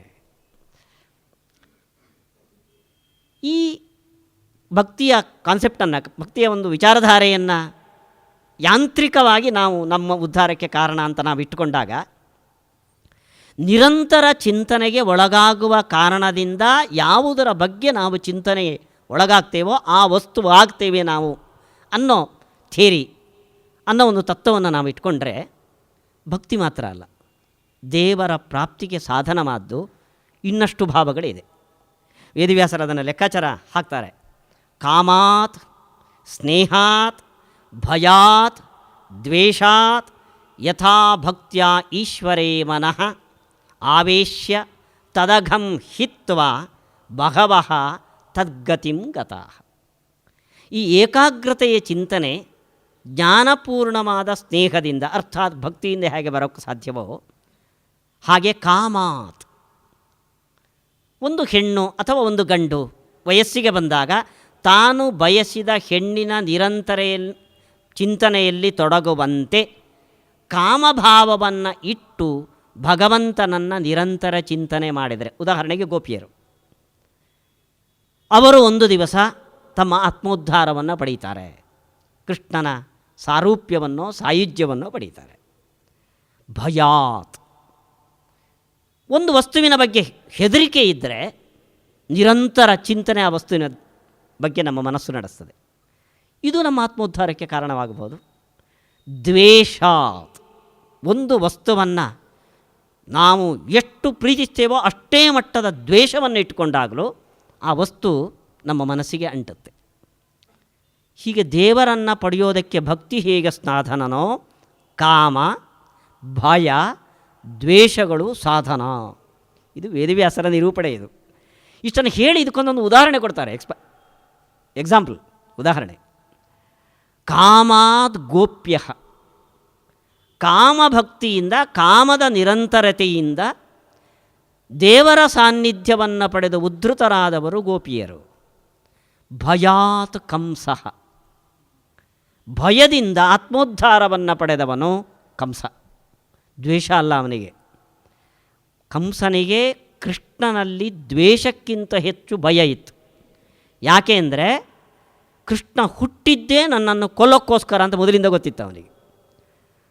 ಕೃಷ್ಣನಿಗೆ 12 ವರ್ಷವಾಗಿ ಬಿಲ್ಲ ಹಬ್ಬಕ್ಕೆ ಅಕ್ರೂರನನ್ನು ಕೊಟ್ಟು ಕಳಿಸಿದಾಗ ಆವತ್ತು ರಾತ್ರಿ ಇಡೀ ಮಲಗದೆ ಎಚ್ಚರದಲ್ಲಿದ್ದವರು ಮಧುರಾಪಟ್ಟಣದಲ್ಲಿ ಇಬ್ಬರು, ಒಂದು ಕಂಸ, ಒಂದು ಅಕ್ರೂರ. ಅಕ್ರೂರ ಭಕ್ತಿಯಿಂದ ನಾನು ಕೃಷ್ಣನ ಬಳಿಗೆ ಹೋಗ್ತೇನೆ ಅಂತ ಎಚ್ಚರದಲ್ಲಿದ್ದ, ಮನಸ್ಸಿನಲ್ಲೆಲ್ಲ ಕೃಷ್ಣಮಯವಾಗಿದ್ದ ಅವನು. ಕಂಸ ನಾಳೆ ಕೃಷ್ಣ ಬರ್ತಾನೆ, ಏನು ಮಾಡ್ತಾನೋ ಅಂತ ಹೆದರಿಕೆಯಿಂದ ಕೃಷ್ಣಮಯನಾಗಿದ್ದ. ಭಕ್ತಿಯಿಂದ ಅಕ್ರೂರನ ಮನಸ್ಸಿನಲ್ಲಿ ಕೃಷ್ಣ ಕೂತಂತೆ, ಭಯದಿಂದ ಕಂಸನ ಮನಸ್ಸಿನಲ್ಲಿ ಕೃಷ್ಣ ಮನೆ ಮಾಡಿದ್ದ. ಅಂದ ಭಯದಿಂದ ಉದ್ಧಾರ ಹೊಂದಿದ್ದಕ್ಕೆ ಉದಾಹರಣೆ ಕಂಸ. ದ್ವೇಷಾತ್, ದ್ವೇಷದಿಂದ ಉದ್ಧಾರ ಹೊಂದಿದವರಿಗೆ ಉದಾಹರಣೆ ಚೈದ್ಯಾದಯೋ ನೃಪಾಹ. ತುಂಬ ಜನ ಇದ್ದಾರೆ ಅದಕ್ಕೆ. ಶಿಶುಪಾಲ, ದಂತವಕ್ತ್ರಾದಿ, ರಾವಣ, ಕುಂಭಕರ್ಣ ಇವರೆಲ್ಲ ಉದಾಹರಣೆ. ಅಲ್ಲಿಗೆ ಭಕ್ತಿ ಅನ್ನೋದು ಏಕಾಗ್ರ ಚಿಂತನೆಯ ಮೂಲಕ ಭಗವಂತನ ಸಾನ್ನಿಧ್ಯಕ್ಕೆ, ಸಾರೂಪ್ಯಕ್ಕೆ ಕಾರಣವಾದ ಒಂದು ಸಾಧನೆ ಅನ್ನೋ ನಿರೂಪಣೆ ಭಾಗವತದಲ್ಲಿ ವೇದವ್ಯಾಸರು ಮಾಡಿದ್ದು ಕಾಣುತ್ತೆ. ಅಷ್ಟೇ ಅಲ್ಲ, ಅವರು ತುಂಬ ಸೋಜಿಗವಾದ ಒಂದು ವಿಷಯವನ್ನು ಹೇಳ್ತಾರೆ. ಯಥಾ ವೈರಾನುಬಂಧೇನ ಭಕ್ತಃ ಮರ್ತ್ಯಃ ತನ್ಮಯತಾಂ ಈಯಾತ್ ನ ತಥಾ ಭಕ್ತಿಯೋಗೇನ. ಭಕ್ತಿ, ದ್ವೇಷ ಇವೆರಡರಲ್ಲಿ ವಸ್ತುವಿನ ಬಗ್ಗೆ ನಿರಂತರ ಚಿಂತನೆ ಭಕ್ತಿಗಿಂತಲೂ ಹೆಚ್ಚಾಗಿ ದ್ವೇಷದಲ್ಲಿ ಸಾಧ್ಯ ಆಗುತ್ತೆ ಅಂತ. ಶಿಶುಪಾಲನ ಮನಸ್ಸಿನಲ್ಲಿ ಕೃಷ್ಣ ನಿಂತಂತೆ ಅಕ್ರೂರನ ಮನಸ್ಸಲ್ಲೂ ಕೃಷ್ಣ ನಿಂತಿಲ್ಲ. ದ್ವೇಷಿಸುವ ವ್ಯಕ್ತಿ ಒಬ್ಬ ವ್ಯಕ್ತಿಯನ್ನು ಹೇಗೆ ನಿರಂತರ ಮನಸ್ಸಿನಲ್ಲಿ ಇಟ್ಟುಕೊಳ್ಳಬಲ್ಲನೋ, ಪ್ರೀತಿಸುವ ವ್ಯಕ್ತಿ ಅಷ್ಟು ನಿರಂತರವಾಗಿ ಒಂದು ವಸ್ತುವನ್ನು, ತಾನು ಪ್ರೀತಿಸುವ ವಸ್ತುವನ್ನು ಮನಸ್ಸಲ್ಲಿ ನಿಲ್ಲಿಸ್ಕೊಳ್ಳೋದಿಲ್ಲ. ವೇದವ್ಯಾಸರ ನಿರೂಪಣೆ ನೋಡ್ರಿ. ಭಕ್ತಃ ತನ್ಮಯತಾ ಮರ್ತ್ಯಃ ತನ್ಮಯತಾಂ ಯಾತ್ ನ ತಥಾ ಭಕ್ತಿಯೋಗೇನ. ದ್ವೇಷದಿಂದ ತನ್ಮಯತೆ ಎಷ್ಟು ಬಂದೀತೋ ಅಷ್ಟು ಭಕ್ತಿಯಿಂದಲೂ ಬರೋಕ್ಕೆ ಸಾಧ್ಯ ಇಲ್ಲ. ಹೀಗೆ ದ್ವೇಷದಿಂದ ಮುಕ್ತರಾದವರು ಕೆಲವರು, ಭಯದಿಂದ ಮುಕ್ತರಾದವರು ಕೆಲವರು, ಕಾಮದಿಂದ ಮುಕ್ತರಾದವರು ಕೆಲವರು, ಭಕ್ತಿಯಿಂದ ಮುಕ್ತರಾದವರು ಕೆಲವರು. ಭಕ್ತಿಯಿಂದ ಮುಕ್ತರಾದವರು, ಈ ಮಾತು ಭಾಗವತದಲ್ಲಿ ವೇದವ್ಯಾಸರು ನಾರದರ ಬಾಯಿಂದ ಆಡಿಸ್ತಾರೆ. ಅವರು ಇಷ್ಟೆಲ್ಲ ಹೇಳಿ ಕೊನೆಗೆ ಭಕ್ತ್ಯಾ ವಯಂ ಅಂದರು. ಕಾಮದಿಂದ ಮುಕ್ತರಾದವರು ಗೋಪಿಯರು, ಭಯದಿಂದ ಮುಕ್ತನಾದವನು ಕಂಸ, ದ್ವೇಷದಿಂದ ಮುಕ್ತನಾದವನು ಶಿಶುಪಾಲ, ಭಕ್ತಿಯಿಂದ ನಾನು ಅಂತ ಉದಾಹರಣೆ ಕೊಟ್ಟರು. ಹೀಗೆ ಭಕ್ತಿಯ ಒಂದು ಸಮಕಕ್ಷೆಯಲ್ಲಿ ಈ ಸಾಧನಗಳನ್ನು ತಂದು ನಿಲ್ಲಿಸಿದರು. ಹಾಗಾದರೆ ನಾವು ನಾಳೆಯಿಂದ ದೇವರ ದ್ವೇಷ ಮಾಡೋದು ಒಳ್ಳೆಯದೋ ಭಕ್ತಿ ಮಾಡೋದು ಒಳ್ಳೆಯದೋ? ವೇದವ್ಯಾಸರ ಈ ನಿರೂಪಣೆಯಿಂದ ದ್ವೇಷಕ್ಕಿಂತಲೂ ಮಿಗಿಲಾದ ಒಂದು ಸಾಧನ ಭಕ್ತಿಗಿಂತಲೂ ಮಿಗಿಲಾದ ಒಂದು ಸಾಧನ ದ್ವೇಷ ಅಂತ ಅನಿಸುತ್ತೆ. ಆದರೆ ಒಂದು ಅಂಶವನ್ನು ತಾವು ಗಮನಿಸಬೇಕು. ಶಾಸ್ತ್ರಗಳು, ಉಪನಿಷತ್ತುಗಳು, ವೇದಗಳು ತೇಷಾಂ ದುಃಖ ಪ್ರಹಾಣಾಯ ಶ್ರುತಿರೇಷ ಪ್ರವರ್ತತೆ. ನಮ್ಮ ದುಃಖ ನಾಶವಾಗಬೇಕು, ಆತ್ಮ ಉದ್ಧಾರ ಆಗಬೇಕು ಅನ್ನೋದು ವೇದ ಉಪನಿಷತ್ತುಗಳ ಉದ್ದೇಶ. ಆ ಉದ್ಧಾರ ಭಯದಿಂದ ದ್ವೇಷದಿಂದ ಆಗೋದಾದರೆ ಉಪನಿಷತ್ತುಗಳು ಏನಾಗಬೇಕು? ನಮಗೆ ದೇವರ ಮೇಲೆ ದ್ವೇಷ ಹುಟ್ಟುವ ವಿಷಯಗಳನ್ನು ನಿರೂಪಣೆ ಮಾಡಬೇಕು. ಆದರೆ ಎಲ್ಲೂ ಅಂಥ ನಿರೂಪಣೆ ಇಲ್ಲ. ಅದು ದೇವರನ್ನು ಹೊಗಳುತ್ತೆ ಹೊರತು ಬೈಯಲ್ಲ. ಅದು ಬೈಯೋದು ಗಿನ್ನುವುದು ಏನಾದರೂ ಇದ್ದರೂ ಈ ಭಕ್ತಿ ಸಾಹಿತ್ಯದಲ್ಲಿ ಮಾತ್ರ. ನಮ್ಮ ಹರಿದಾಸರ ಕೀರ್ತನೆಗಳಲ್ಲಿ ದೇವರನ್ನು ಬೈತಾರೆ ಅವರು ಬೇಕಾದಷ್ಟು. ನೀನ್ಯಾಕೋ, ನಿನ್ನ ಹಂಗ್ಯಾಕೋ, ನಿನ್ನ ನಾಮದ ಬಲ ಒಂದಿದ್ದರೆ ಸಾಕು ಅಂತಾರೆ ಅವರು. ನೀನು ಬೇಡ, ನಿನ್ನ ಹಂಗೆ ಬೇಡ ಅಂತ. ಅಂದರೆ ಬೈಯೋದು ಅದು ಭಕ್ತಿಯ ಉದ್ರೇಕದ ಪ್ರತಿಫಲನ. ಅದು ಒಂದು ವೇಳೆ ಭಕ್ತಿಗಿಂತ ದೊಡ್ಡ ಸಾಧನ ದ್ವೇಷ ಅಂತ ಆಗೋದಿದ್ದರೆ, ದ್ವೇಷಕ್ಕೆ ಪೂರಕವಾದ ಅಂಶಗಳನ್ನು ದೇವರ ಹಾಳಾದವನು ಬೇಕಾದವರಿಗೆ ಸುಖ ಕೊಡ್ತಾನೆ, ಹೊಗಳಿದವರಿಗೆ ಸುಖ ಕೊಡ್ತಾನೆ, ಬೈದವರಿಗೆ ದುಃಖ ಕೊಡ್ತಾನೆ, ನರಕಕ್ಕೆ ತಳ್ತಾನೆ, ಹೀಗೆ ಬೈಬೇಕಾಗಿತ್ತು ಉಪನಿಷತ್ತು. ಬೈದಿಲ್ಲ ಅದು. ಹಾಗಾದರೆ ಉಪನಿಷತ್ತುಗಳಿಗೆ ದ್ವೇಷದಿಂದ ಆತ್ಮೋದ್ಧಾರ ಅನ್ನೋ ಭಾವನೆ ಇಲ್ಲ. ಅಷ್ಟೇ ಅಲ್ಲ, ಯಾವ ವೇದವ್ಯಾಸರು ಭಕ್ತಿಗಿಂತ ಸುಲಭವಾದ ಸಾಧನ ದ್ವೇಷ ಅಂದರೋ, ಅದೇ ವೇದವ್ಯಾಸರು ಹಿರಣ್ಯಕಶಿಪುವಿನ ಬಗ್ಗೆ ಆಡೋ ಮಾತು ಇದು. ಹಿರಣ್ಯಾಕ್ಷ, ಹಿರಣ್ಯಕಶಿಪು ಅವರೆಲ್ಲ ಶಿಶುಪಾಲನ ವರ್ಗದಲ್ಲಿ ಬರೋರು ಅವರು. ಹಿರಣ್ಯಕಶಿಪುಶ್ಚಾಪಿ ಭಗವನ್ನಿಂದಯಾ ತಮಃ ವಿವಿಕ್ಷು ಅತ್ಯಗಾತ್ಸೂನೋ ಪ್ರಹ್ಲಾದಸ್ಯಾನುಭಾವತಃ ಅಂದರು. ಹಿರಣ್ಯಕಶಿಪು ಭಗವನ್ನಿಂದಯ, ದೇವರನ್ನು ಬೈದ ಕಾರಣಕ್ಕಾಗಿ ಶಾಶ್ವತವಾದ ನರಕಕ್ಕೆ ಹೋಗಿಬಿಡಬೇಕಾಗಿತ್ತು. ಆದರೆ ಪ್ರಹ್ಲಾದನಂಥ ಮಗನನ್ನು ಪಡೆದ ಪುಣ್ಯದಿಂದಾಗಿ ಉದ್ಧಾರ ಹೊಂದಿದ. ಹಾಗಾದರೆ ದೇವರನ್ನು ದ್ವೇಷ ಮಾಡಿ ಬೈದ ಹಿರಣ್ಯಕಶಿಪುವಿಗೆ ದೇವರ ಸಾನ್ನಿಧ್ಯ ಸಿಕ್ಕಿದ್ದಲ್ಲ, ನರಕ ಸಿಕ್ಕಿದ್ದು. ಯಾವ ವೇದವ್ಯಾಸರು ದ್ವೇಷದಿಂದಲೂ ಆತ್ಮೋದ್ಧಾರ ಅಂದರೋ, ಅದೇ ವೇದವ್ಯಾಸರು ಹಿರಣ್ಯಕಶಿಪು ದ್ವೇಷ ಮಾಡಿದ್ದಕ್ಕಾಗಿ ಯಾವುದೋ ಕೆಟ್ಟ ನರಕಕ್ಕೆ ಹೋಗಿ ಬಿಡಬೇಕಾಗಿತ್ತು, ಆದರೆ ಪ್ರಹ್ಲಾದನಂಥ ಮಗನನ್ನು ಪಡೆದ ಕಾರಣದಿಂದ ಉದ್ಧಾರ ಆಯಿತು ಒಂದು ಅಂತ ಹೇಳ್ತಾರೆ. ಹಾಗಾದರೆ ಅದು ನಾವು ಸಾಧಾರಣ ವೇದ ಉಪನಿಷತ್ತುಗಳು ತುಂಬ ನಮ್ಮ ಲೌಕಿಕ ಭಾಷೆಯನ್ನು ಮೀರಿದ್ದು, ಅರ್ಥವಾಗದ ಸಾಹಿತ್ಯ, ಪುರಾಣ ಸುಲಭವಾದ ಎಲ್ಲರಿಗೂ ಎಟಕುವ ಒಂದು ಸಾಹಿತ್ಯ ಅಂತ ನಮ್ಮಲ್ಲಿ ಸುಹೃತ್ ಸಂಹಿತ ಅಂತ ಪುರಾಣವನ್ನು ಪರಿಗಣನೆ ಮಾಡಿದ್ದಿದೆ. ವೇದಗಳು ಪ್ರಭು ಸಂಹಿತ ಅಂತ. ಆದರೆ ಪುರಾಣಗಳು ಹೇಗೆ ಸುಹೃತ್ತೋ, ಇಂಥ ಕೆಲವು ಮಾತುಗಳಿಂದ ನಮ್ಮನ್ನು ಮಿಸ್ಗೈಡು ಮಾಡ್ತವೆ. ಇಲ್ಲಿ ವೇದವ್ಯಾಸರು ಭಯದಿಂದ ದ್ವೇಷದಿಂದಲೂ ನಿಮ್ಮ ಆತ್ಮೋದ್ಧಾರ ಸಾಧ್ಯ ಅಂತ ಹೇಳಿ, ಅದರ ಜೊತೆಯಲ್ಲಿ ದ್ವೇಷ ಮಾಡಿದ ಹಿರಣ್ಯಕಶಿಪು ತಮಸ್ಸಿಗೆ ಹೋಗಿ ಬೀಳಬೇಕಾಗಿತ್ತು ಅನ್ನೋ ಎಚ್ಚರವನ್ನು ಕೊಟ್ಟಿದ್ದಾರೆ. ಹಾಗಾದರೆ ದ್ವೇಷ ಮಾಡಿದರೆ ತಮಸ್ಸೋ ಮೋಕ್ಷವೋ? ಇದಕ್ಕೆ ವೇದವ್ಯಾಸರು ಕೊಟ್ಟ ನಾವು ಮೊದಲು ನೋಡಿದ ಉದಾಹರಣೆ ಕೀಟ.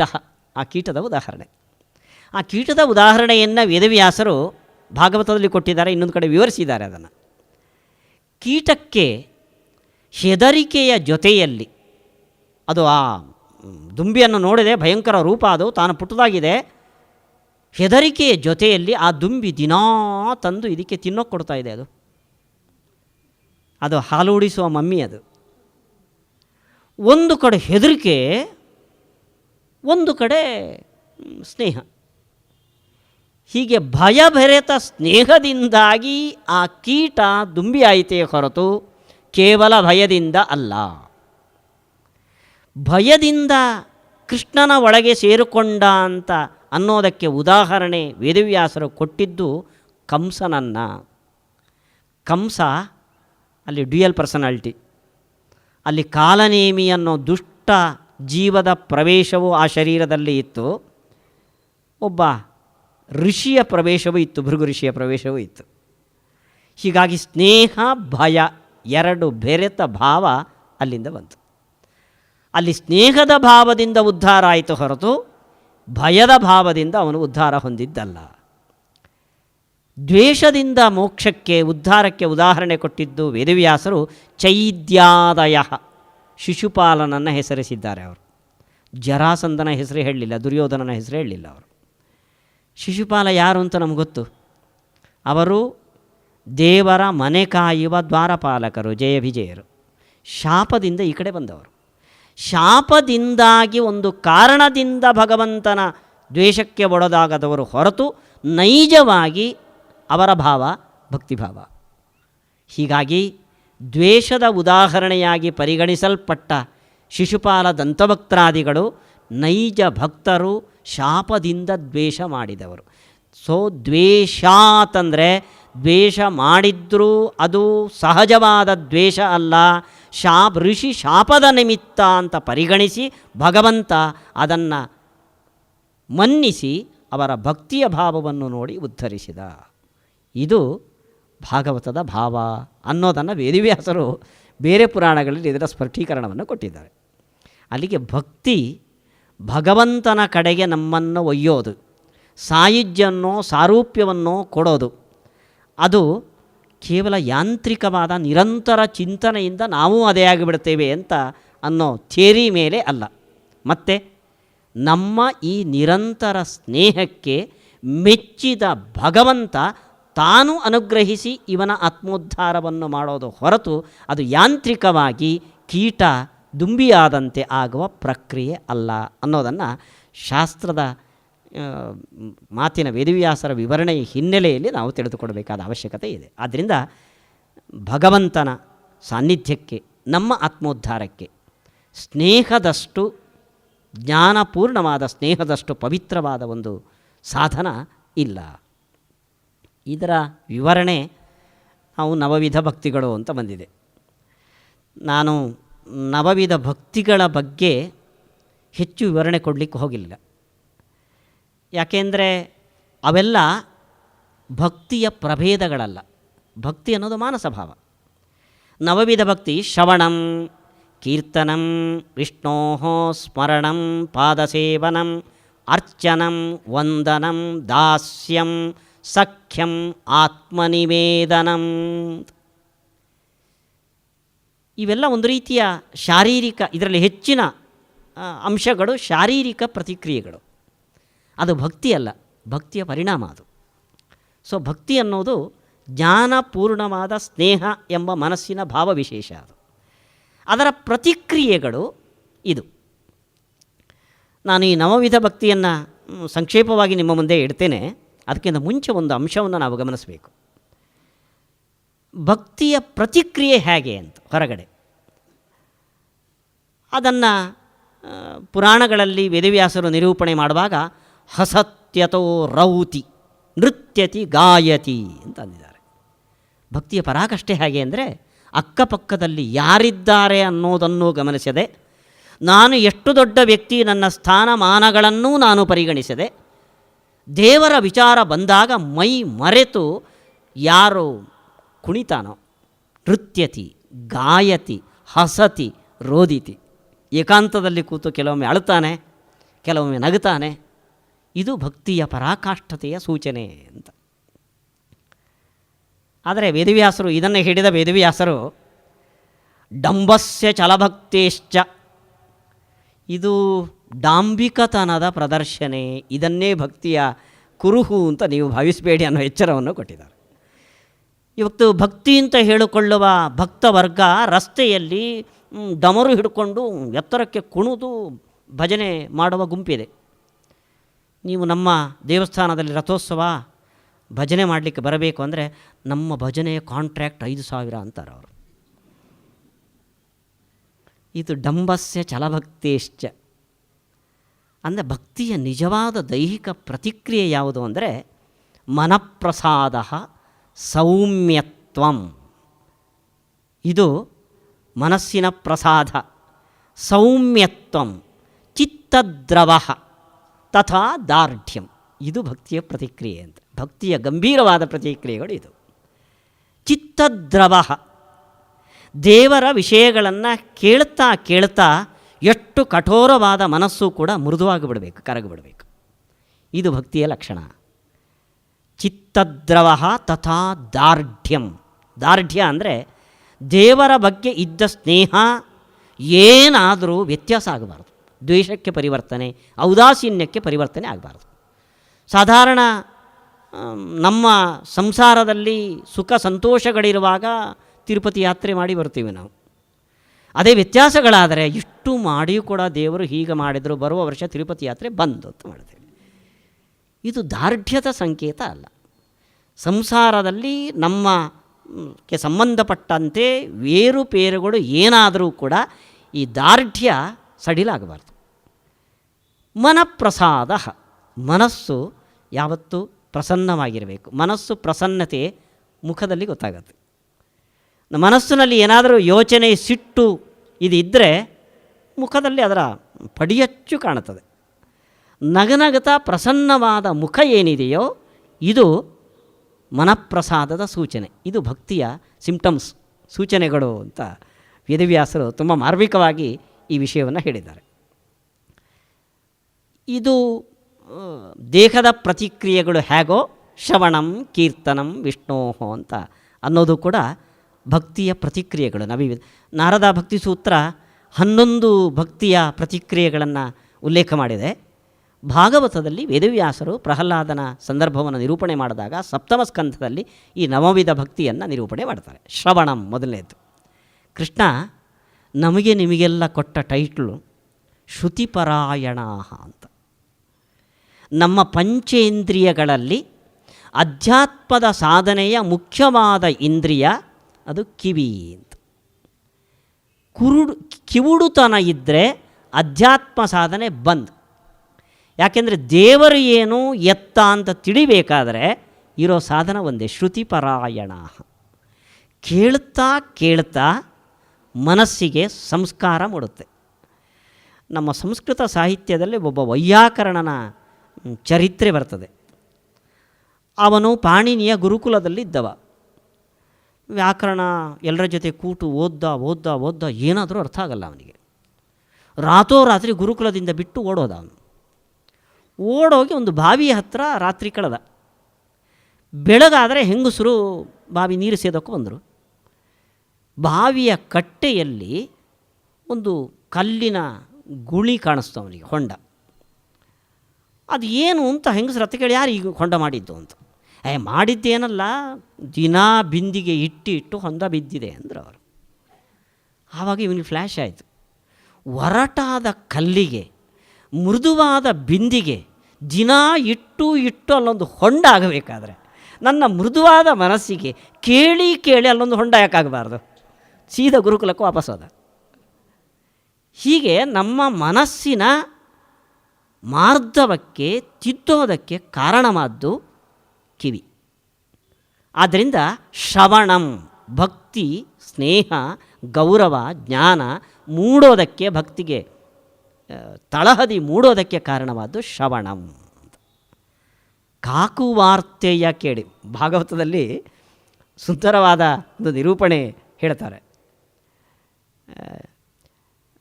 ವಾಸೇ ಬಹೂನಾಂ ಕಲಹ ಭವೇದ್ ವಾರ್ತಾದ್ವಯೋರಪಿ ಏಕ ಏವ ಚರೇತ್ ತಸ್ಮಾತ್ ಕುಮಾರ್ಯ ಇವ ಕಂಕಣ ಅಂತ ಒಂದು ಒಳ್ಳೆಯ ಉದಾಹರಣೆಯನ್ನು ವೇದವ್ಯಾಸರು ಕೊಡ್ತಾರೆ. ಅವರು ಒಂದು ಮನೆಗೆ, ಒಬ್ಬ ಅವಧೂತ ಸನ್ಯಾಸಿ, ಅವನೊಂದು ಮನೆಗೆ ಹೋದನಂತೆ. ಮನೆಗೆ ಹೋದರೆ ಅಲ್ಲಿ ನೆಂಟರು ಬಂದಿದ್ದಾರೆ, ಹುಡುಗಿ ಮಾತ್ರ ಇದ್ದಾಳೆ. ನೆಂಟರು ಬಂದರು ಅಂದ್ಕೊಂಡು ಭತ್ತ ಕುಡ್ತಾಳೆ ಅವಳು. ಆವತ್ತು ಮೂಟೆ ಅಂಗಡಿಯಲ್ಲಿ ಸಿಗ್ತಾ ಇರಲಿಲ್ಲ. ಭತ್ತ ತಂದಿಡೋರು ಕುಟ್ಟಿ ನೆಂಟರು ಬಂದಾಗ ಅಕ್ಕಿ ಮಾಡಿ ಬೇಯಿಸಿ ಹಾಕಬೇಕು. ಕೈಯಲ್ಲಿ ಬಳೆ ಹಾಕ್ಕೊಂಡಿದ್ದಾಳೆ ತುಂಬಿ, ಕುಟ್ತಾ ಇದ್ದಾಳೆ. ಗಲ ಅಂತ ಶಬ್ದ ಕೇಳಿಸ್ತು. ಅವಳಿಗೆ ಸಂಕೋಚ ಅನ್ನಿಸ್ತು. ನೆಂಟರು ಬಂದಾಗ ಕಾಫಿ ಕುಡಿ ತೊಗೊಂಬ ಅಂತ ಮಗನನ್ನು ಅಂಗಡಿಗೆ ಅಟ್ಟಿದರೆ ನಮಗೆ ಸಂಕೋಚ ಆಗಲ್ವಾ? ಹಾಗೆ ಅವಳಿಗೆ ಸಂಕೋಚ ಆಯಿತು. ಬಳೆ ಸದ್ದು ಮಾಡಬಾರ್ದು ಅಂತ ಕೈಯಿಂದ ಕಳಚಿಟ್ಲು. ಈ ಕೈಲಿ 2 ಆ ಕೈಲಿ 2 ಇಟ್ಕೊಂಡ್ಲು, ಕೊಟ್ಟಿದ್ಲು. ಅದುವರೆಗೆ ಕೈ ತುಂಬ ಬಳೆ ಇದ್ದಾಗ ಕಣ ಕಣ ಅಂತಾಯಿತು. ಇವಾಗ ಕಿಣಿ ಕಿಣಿನ ಶುರುವಾಯಿತು. 2 ಇದ್ದರು. ಮತ್ತೊಂದೊಂದು ತೆಗೆದಿಟ್ರು, ಈ ಕೈಯಲ್ಲೊಂದು ಈ ಕೈಯಲ್ಲೊಂದು ಕೊಟ್ಟಿದ್ಲು. ಯಾವ ಸದ್ದು ಇಲ್ಲ. ಇದನ್ನು ನೋಡಿ ವೇದವ್ಯಾಸರೊಂದು ಪಾಠ ಹೇಳ್ತಾರೆ ನಮಗೆ. ವಾಸೇ ಬಹೂನಾಂ ಕಲಹ, ಕೈ ತುಂಬ ಬಳೆ ಇದ್ದಾಗ ಗಲಗಲ ಅಂತ ಊರೆಲ್ಲ ಶಬ್ದ. ನಾವು 10 ಜನ ಮದುವೆಯ ಚಪ್ಪರದಲ್ಲಿ ಸೇರಿದರೆ ವಾಲಗದ ಸ್ವರ ಕೇಳಿಸಿದಷ್ಟು ಗೊಂದಲ. ಭವೇದು ವಾರ್ತಾದ್ವಯೋರಪಿ. ರಿಟೈರ್ ಆಯಿತು, ಗಂಡ ಹೆಂಡತಿ ಇಬ್ಬರೇ. ಅಂದರೆ ದೇವ್ರ ಮನೆ ಹೋಗ್ತಿರೋ? ಇಲ್ಲ. ಟಿ ವಿ ಮುಂದೆ ಒಂದು ಧಾರಾವಾಹಿ ಹಾಕಿ ಅದು ಮುಗಿದ ಮೇಲೆ ಆಫ್ ಮಾಡಿ ಅದರ ಮೇಲೆ ಕಾಮೆಂಟ್ಸ್. ಭವೇದ್ ವಾರ್ತಾದ್ವಯೋರಪಿ. ಆದ್ದರಿಂದ ನಿಮಗೆ ಏನಾದರೂ ಸಾಧನೆ ಆಗಬೇಕಾದರೆ ಏಕ ಏವ ಚರೇತ್ ತಸ್ಮಾತ್. ಅಧ್ಯಾತ್ಮದ ಸಾಧನೆಯಲ್ಲಿ ಏಕಾಕಿತನ ಮುಖ್ಯವಾದದ್ದು ಅಂತ. ಹೀಗಾಗಿ ಶ್ರವಣ ಏನಿದೆ, ಕಿವಿ ಏಕಾಂತದಲ್ಲಿ ಕೂತು ನಿಶ್ಶಬ್ದವಾಗಿ ಕಿವಿಯನ್ನು ತುಂಬಿಸಿಕೊಳ್ಳೋದೇನಿದೆಯೋ ಇದು ಅಧ್ಯಾತ್ಮದ ಸಾಧನೆಯಲ್ಲಿ, ಭಕ್ತಿಯ ಸಾಧನೆಯಲ್ಲಿ ಮೊದಲನೇ ಮೆಟ್ಲು. ಕಾಕು ವಾರ್ತೆಯ ಕೇಳಿ ಹಾಳಾಗದೆ ಒಳ್ಳೆಯ ವಾರ್ತೆಗಳನ್ನು ಕಿವಿಯಲ್ಲಿ ತುಂಬಿಸಿಕೊಳ್ಳೋದು ಭಕ್ತಿಗೆ ಪೋಷಕವಾದ ಮೊದಲನೇ ಅಂಗ. ಕೀರ್ತನಂ, ಕಿವಿಯಲ್ಲಿ ತುಂಬಿಸಿಕೊಂಡ ಮೇಲೆ ಬಾಯಿಗೆ ಆಹಾರ ಸಿಗುತ್ತೆ. ಏನು ಕೇಳಿದ್ದೀರೋ ಬಾಯಲ್ಲಿ ಮತ್ತೊಬ್ಬರಿಗೆ ಹೇಳಿ. ಸ್ಮರಣಂ, ಕೇಳಿದ್ದಾಯಿತು, ಹೇಳಿದ್ದು ಆಯಿತು, ಬಾಯಿ ಸಾಕಾಗಿದೆ, ಮನಸ್ಸಿನಲ್ಲಿ ಚಿಂತನೆ ನಡೆಸ್ರಿ. ಸ್ಮರಣಂ. ಈ ಸ್ಮರಣ ಅನ್ನೋದು ನಾವು ಬಾಯಲ್ಲಿ ಹೇಳೋದಕ್ಕಿಂತಲೂ ಜನ್ಮ ಜನ್ಮಾಂತರಕ್ಕೆ ನಿಲ್ಲುವ ಸಂಪತ್ತು, ಅಸೆಟ್, ಅದು ಸ್ಮರಣ. ಕೃಷ್ಣ ಭಗವದ್ಗೀತೆಯಲ್ಲಿ ಒಂದು ಮಾತು ಹೇಳ್ತಾನೆ, ಅಂತಕಾಲೇತು ಮಾಮೇವ ಸ್ಮರನ್ ಮುಕ್ತ್ವಾ ಕಲೇವರಂ. ದೇಹದ ಅಂತ್ಯಕಾಲದಲ್ಲಿ ನನ್ನನ್ನು ಸ್ಮರಣೆ ಮಾಡಿ ದೇಹತ್ಯಾಗವನ್ನು ಮಾಡಿದರೆ ಮಾಮೇವೈಷ್ಯಸಿ, ನನ್ನ ಕಡೆ ಸೇರ್ತೀಯ ಅಂತ.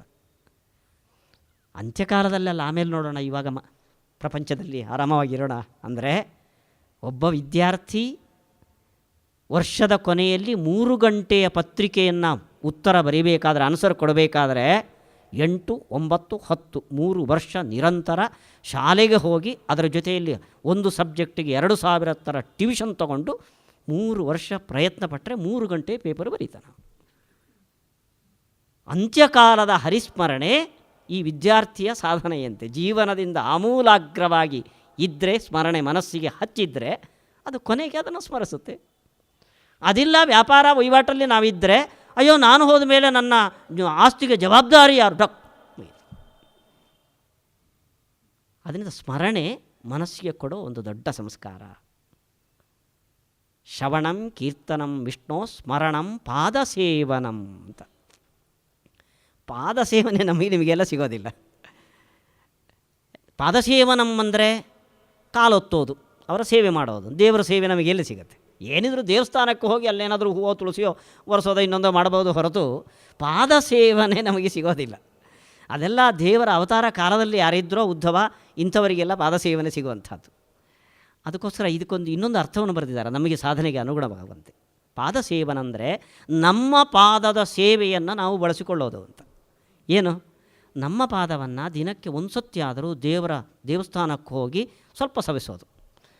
ನಾವು ಆಫೀಸಿಗೋ ಮತ್ತೊಂದಕ್ಕೋ ಬಜಾರಿಗೋ ಓಡಾಡೋ ಥರ ಆ ಪಾದವನ್ನು ದೇವರ ಸೇವೆಗಾಗಿ ಬಳಸೋದೇನಿದೆಯೋ ನಮ್ಮ ಪಾದದ ಸೇವೆಯನ್ನು ನಾವು ಪಡೆಯೋದು.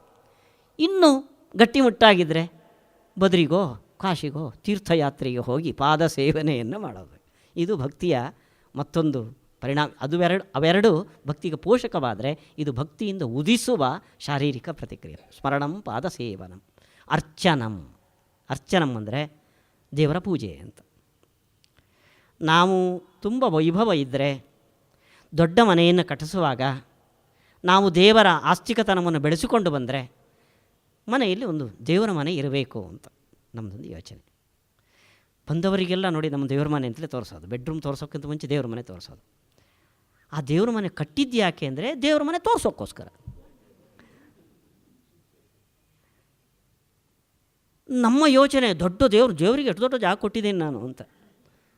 ಹಬ್ಬ ಹರಿದಿನಗಳು ಬಂದಾಗ ನೈವೇದ್ಯ ಮಾಡಿ ದೇವರಿಗೆ ಇವತ್ತು ದೊಡ್ಡ ಭೋಜನ ಹಾಕಿದ್ದೇನೆ ಅಂತ. ಆದರೆ ಅಡುಗೆ ಮಾಡುವಾಗಲೇ ಲೆಕ್ಕಾಚಾರ, ನಮ್ಮ ಮನೆಯಲ್ಲಿ 5 ಮಂದಿ ಇದ್ದಾರೆ, ಹೆಚ್ಚು ಹೆಚ್ಚು ಮಾಡಿ ಎಸಿಬೇಡ, ದೇವರು ತಿನ್ನಲ್ಲ ಅಂತ ಗ್ಯಾರಂಟಿ, ಅದು ನಮಗೇನೆ ಮತ್ತೆ ಬರ ಎಂಥ ದೇವರಿಗೆ ವೈಭೋಗ ಮಾಡಿದ್ದೇನೆ ಅಂತ. ಆದರೆ ಭಗವಂತ ಅವನು 14 ಲೋಕದ ಒಡೆಯ, ಅವನಿಗೆ ನೀವು ನಿಮ್ಮ ಚಿಕ್ಕ ಅಡುಗೆ ಮನೆಯಲ್ಲಿ ಮಾಡಿದ ಬೇಳೆ ಸಾರೋ ಖೀರೋ ಅದನ್ನು ತಿಂದು ಅವನು ತುಂಬಿಸ್ಕೊಡ್ಬೇಕಾದ ಅವಶ್ಯಕತೆ ಇಲ್ಲ. ಈ ಭಾವ ನಮ್ಮಲ್ಲಿ ಇರಬೇಕು. ಅರ್ಚನೆಯ ಸಂದರ್ಭದಲ್ಲಿ ಏನೋ ದೊಡ್ಡ ದೇವರ ನೈವೇದ್ಯನ ಬಿಟ್ಟಿದ್ದೇವೆ, ದೇವರಿಗೆ ಭಾರಿ ಖುಷಿಯಾಗಿದೆ ಅಂತ ನಾವು ಯೋಚನೆ ಮಾಡೋದು ಬೇಡ. ಪೂಜೆಗೆ ಮುಂಚೆ ದೇವರಲ್ಲಿ ಮಾಡುವ ಪ್ರಾರ್ಥನೆ ಒಂದು ಇದೆ. ನಿಶುಸೀದ ಗಣಪತೆ ಗಣೇಶತ್ವ, ಇದನ್ನು ಗಣಪತಿಯ ಮಂತ್ರ ಅಂತ ನಾವು ಹೇಳ್ತೇವೆ. ಪೂಜೆಗೆ ಮುಂಚೆ ಮಾಡಬೇಕಾದ ಪ್ರಾರ್ಥನೆ ಇದು.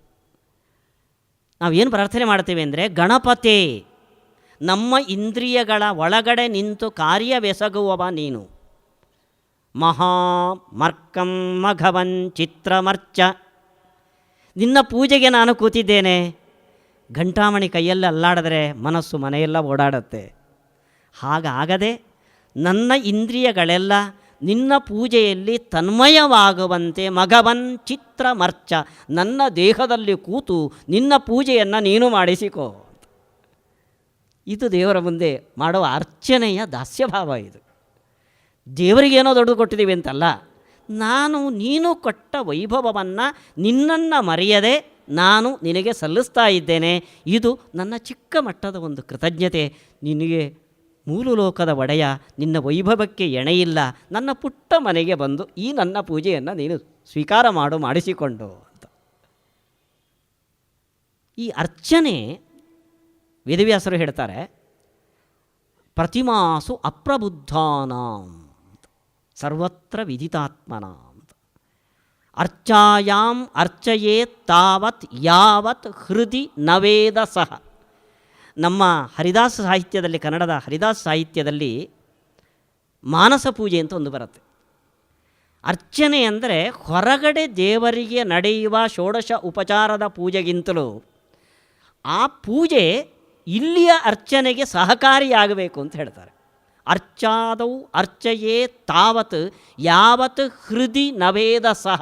ನಿಮಗೆ ಹೃದಯದಲ್ಲಿ ಭಗವಂತ ಕೂಡೋದಕ್ಕೆ ಸಾಧನವಾಗಿ ಹೊರಗಡೆ ದೇವರ ಕೋಣೆಯ ದೇವರ ಪ್ರತಿಮೆಯ ಪೂಜೆ ಆಗಿರಬೇಕು ಹೊರತು ಅದೇ ನಿರಂತರ ಮಾಡ್ತಾ ದೇವ್ರ ಪೂಜೆ ನಾವು ಮಾಡಿದೆ ಯಾವ ಸ್ವರ್ಗ ಕಾದಿರುತ್ತೋ ನೀವು ಕಾಯಬೇಡ್ರಿ ಅಂತ. ನಿಮಗೆ ಆ ಅರ್ಚನೆಯಿಂದ ನಿಮ್ಮ ಹೃದಯದಲ್ಲಿ ದೇವರನ್ನು ಕೂಡಿಸಿ ಪೂಜೆ. ನಾವು ಷೋಡಶೋಪಚಾರ ಪೂಜೆಯಲ್ಲಿ ಗಂಧಂ ಸಮರ್ಪಯಾಮಿ ಅಂತ ಗಂಧವನ್ನು ಸಮರ್ಪಣೆ ಮಾಡೋದು, ಆಭರಣಂ ಸಮರ್ಪಯಾಮಿ ಅಂತ. ನಾವಿಡುವ ಆಭರಣ ಏನು? ಒಂದಿಷ್ಟು ಉದ್ದದ, ನಮಗೆ ಅನಂತ ಪದ್ಮನಾಭನ ಆಭರಣಗಳನ್ನೆಲ್ಲ ತಂದು ಪೂಜಿಸೋಕ್ಕೆ ಸಾಧ್ಯ ಇಲ್ಲ. ಒಂದಿಷ್ಟು ಉದ್ದದ ಚೈನೋ ಒಂದು ಬಂಗಾರದ ಮಿಶ್ರಿಯೋ ದೇವರ ಮೇಲೆ ಹಾಕ್ತೇವೆ. ಅಖಂಡ ಐಶ್ವರ್ಯದ ಭಗವಂತ ಸರ್ವಾಲಂಕಾರ ಭೂಷಿತ, ನಿಮ್ಮ ಈ ತುಂಡು ಬಂಗಾರದ ಸೇವೆ ಅವನಿಗೆ ಬೇಕೋ? ನೀವು ನಿಮ್ಮ ಸಾಣೆಕಲ್ಲಲ್ಲಿ ತೇದಿ ಹಚ್ಚಿದ 2 ಉಂಡೆ ಗಂಧಕ್ಕೆ ಅವನು ಕಾದು ನಿಲ್ಲಬೇಕೋ? ಆದ್ದರಿಂದ ಪೂಜೆ ಇಲ್ಲಿ ನಡಿಬೇಕು. ಗಂಧಂ ಸಮರ್ಪಯಾಮಿ ಅಂದಾಗ ಇಡೀ 3 ಲೋಕದ ಪರಿಮಳದ ವಸ್ತುಗಳೆಲ್ಲ ನಿನ್ನ ಮೈಯಲ್ಲಿ ಶೋಭಿಸ್ತಾ ಇದೆ ಅನ್ನೋ ಅನುಸಂಧಾನ ಇದು ಮಾನಸ ಪೂಜೆ, ಇದು ಅರ್ಚನೆ. ನಿಜವಾಗಿ ಭಕ್ತಿಯ ಹೆಚ್ಚಿನ ಪರಾಕಾಷ್ಠತೆಗೆ ತಲುಪಿದಾಗ ಈ ಅರ್ಚನೆ ಹೃದಯದ ಒಳಗಡೆ ನಡೆದರೆ ಅದು ಭಕ್ತಿಯ ಸಂಕೇತವಾಗ್ತದೆ. ಅರ್ಚನಂ. ಇನ್ನು ವಂದನಂ. ವಂದನಂ ಅಂದರೆ ನಮಸ್ಕಾರ. ನಾವು ಆ ನಮಸ್ಕಾರವನ್ನು ವಿಕಾರಗೊಳಿಸಿಬಿಟ್ಟಿದ್ದೇವೆ, ಶಬ್ದದಲ್ಲೂ ಕ್ರಿಯೆಯಲ್ಲೂ. ಸ್ವಾಷ್ಟಾಂಗ ನಮಸ್ಕಾರ ಅಂದ್ಬಿಡ್ತೇವೆ. ಸ್ವಾಷ್ಟಾಂಗ ಅಲ್ಲ, ಅದು ಸಾಷ್ಟಾಂಗ, ಅಷ್ಟ ಅಂಗಗಳ ಜೊತೆ ಸೇರಿದ ನಮಸ್ಕಾರ. ಅದು ಶಿರಸ ಉರಸ ದೃಷ್ಟ್ಯ ಮನಸ ವಚಸ ತಥಾ ಪದ್ಭ್ಯಾಂ ಕರಾಭ್ಯಾಂ ಜಾನುಭ್ಯಾಂ ಪ್ರಣಾಮ ಅಷ್ಟಾಂಗ ಉಚ್ಯತೆ. ಅಷ್ಟಾಂಗದ ಪ್ರಣಾಮ. ನಮ್ಮ ತಲೆಯಿಂದ ಹಿಡಿದು ಕಾಲಿನವರೆಗಿನ ಎಲ್ಲ ಅಂಗವನ್ನು ಭಗವಂತನಿಗೆ ಬಾಗಿಸಿ ನಮ್ಮನ್ನು ಅವನಿಗೆ ಅರ್ಪಿಸಿಕೊಳ್ಳುವ ಭಾವದ ಜೊತೆಯಲ್ಲಿ ಮಾಡುವ ದೈಹಿಕ ಕ್ರಿಯೆ ಇದು ವಂದನ. ನಮ್ಮಲ್ಲಿ ವಂದನ ಅಂದರೆ ವಂದನೆ ಕೈಯಲ್ಲಿ. ಇನ್ನೂ ವಂದನ ಅಂದರೆ ನಾವು ಬ್ರಿಟಿಷರಿಂದ ಆಳಿಸಿಕೊಂಡವರು ಹೀಗೆ. ಇನ್ನೂ ಇವತ್ತಿನ ಮಾಡ್ರನ್ ವಂದನೆ ಅಂದರೆ ತಾವಿ ಬಚ್ಚಿ ಹಿಡಿದು ಒಂದು ಸತಿ ಆಲಿಂಗನೆ ಮಾಡೋದು. ಇದಲ್ಲ. ದೇವರ ಮುಂದೆ ಬಾಗೋದಂದರೆ ಮನಸ್ಸಿನ ಜೊತೆಯಲ್ಲಿ ಈ ಅಷ್ಟ ಅಂಗಗಳು ಅವನಿಗೆ ಅರ್ಪಿತವಾಗುವ ರೀತಿಯಲ್ಲಿ. ಸಾಧಾರಣ ಡೊಗ್ಗಲು ಬೀಳ್ತೀವಿ ನಾವು. ಇದು ಸಾಷ್ಟಾಂಗ ನಮಸ್ಕಾರ. ಇದು ವಂದನಂ ದಾಸ್ಯಂ. ದಾಸ್ಯ ಅಂದರೆ ಇದು ತುಂಬ ಚೆನ್ನಾಗಿ ಹರಿದಾಸ ಸಾಹಿತ್ಯದಲ್ಲಿ ಬಂದಿದೆ. ನಾನು ಉಣ್ಣುವುದೆಲ್ಲ ನಿನ್ನ ನೈವೇದ್ಯವು, ನಾನು ನೋಡೋದೆಲ್ಲ ನಿನ್ನ ಪೂಜೆ ಅನ್ನೋ ಅನುಸಂಧಾನ ಏನಿದೆಯೋ ಇದು ದಾಸ್ಯ. ಅಂದರೆ ಭಾಗವತದಲ್ಲಿ ವೇದವ್ಯಾಸರು ಒಂದು ದಾಸ್ಯದ ಸ್ವರೂಪವನ್ನು ಹೇಳ್ತಾರೆ. ಅವರು ಉಚ್ಛಿಷ್ಟ ಭೋಜಿನೋ ದಾಸಾಹ ತ್ವದ್ಭುಕ್ತ ಗಂಧ ಮಾಲ್ಯಾದಿ ಉಚ್ಛಿಷ್ಟ ಭೋಜಿನೋ ದಾಸಾಹ. ದೇವರಿಗೆ ನಿವೇದಿಸಿದ ಯಾವುದನ್ನು ನಮಗಾಗಿ ಬಳಸದೇ ಇರುವ ಸಂಕಲ್ಪ ಇದು ದಾಸ್ಯ. ನಾನು ಏನು ನೋಡಿದರು, ಏನು ತಿಂದರು, ಏನು ಕೇಳಿದರು, ಇದು ದೇವರು ಕೊಟ್ಟ ಸೌಭಾಗ್ಯ ಅನ್ನೋ ಭಾವನೆಯ ಜೊತೆಯಲ್ಲಿ ಈ ಪ್ರಪಂಚವನ್ನು ಭೋಗಿಸೋದೇನಿದೆಯೋ ಇದು ದಾಸ್ಯ. ಗಂಧ ಮಾಲ್ಯಾದಿ ತವ ಅರ್ಚಿತಂ, ನಿನಗೆ ಅರ್ಚಿಸಲ್ಪಟ್ಟ ಗಂಧ ಮಾಲ್ಯಾದಿಗಳನ್ನು ನಿನ್ನ ದಾಸ್ಯದ ಸಂಕೇತವಾಗಿ ದೇಹದಲ್ಲಿ ಧರಿಸೋದು. ಹೊಸ ನಮ್ಮ ಇವತ್ತಿನ ಆಧುನಿಕ ಚಿಂತನೆ ದಾಸ್ಯ ಅನ್ನೋದು ದುಃಖಕ್ಕೆ ಕಾರಣ ಅಂತ. ಹೌದು, ಬ್ರಿಟಿಷರ ದಾಸ್ಯ ದುಃಖಕ್ಕೆ ಕಾರಣ, ಆದರೆ ದೇವರ ದಾಸ್ಯ ದುಃಖಕ್ಕೆ ಕಾರಣ ಅಲ್ಲ. ದೇವರು ಅಂದರೆ ಗುಣ ದೋಷ ಇಲ್ಲದ ವ್ಯಕ್ತಿತ್ವ. ಗುಣದ ದಾಸ್ಯ ದುಃಖಕ್ಕೆ ಕಾರಣ ಅಂದರೆ ಅವನು ರಾವಣ ಕುಂಭಕರ್ಣ ಆಗಿರಬೇಕು, ಹೀಗೆ ಯೋಚನೆ ಮಾಡುವವನು. ಅದರಿಂದ ದಾಸ್ಯ ಅನ್ನೋದು ಗುಣದ ದಾಸ್ಯ, ಅದು ನಮ್ಮ ಆತ್ಮ ಉದ್ಧಾರಕ್ಕೆ ಕಾರಣವಾದ ದಾಸ್ಯ. ಅದು ಭಕ್ತಿಯ ಮುಂದಿನ ಪರಾಕಾಷ್ಠತೆಯ ಸಂಕೇತ. ಅರ್ಚನಂ ವಂದನಂ ದಾಸ್ಯಂ ಸಖ್ಯಂ. ಹರಿದಾಸ ಸಾಹಿತ್ಯದಲ್ಲಿ ನಾವು ನೋಡೋದು ಸಖ್ಯ ಭಕ್ತಿ, ತುಂಬ ಸಲುಗೆಯ ಭಕ್ತಿ.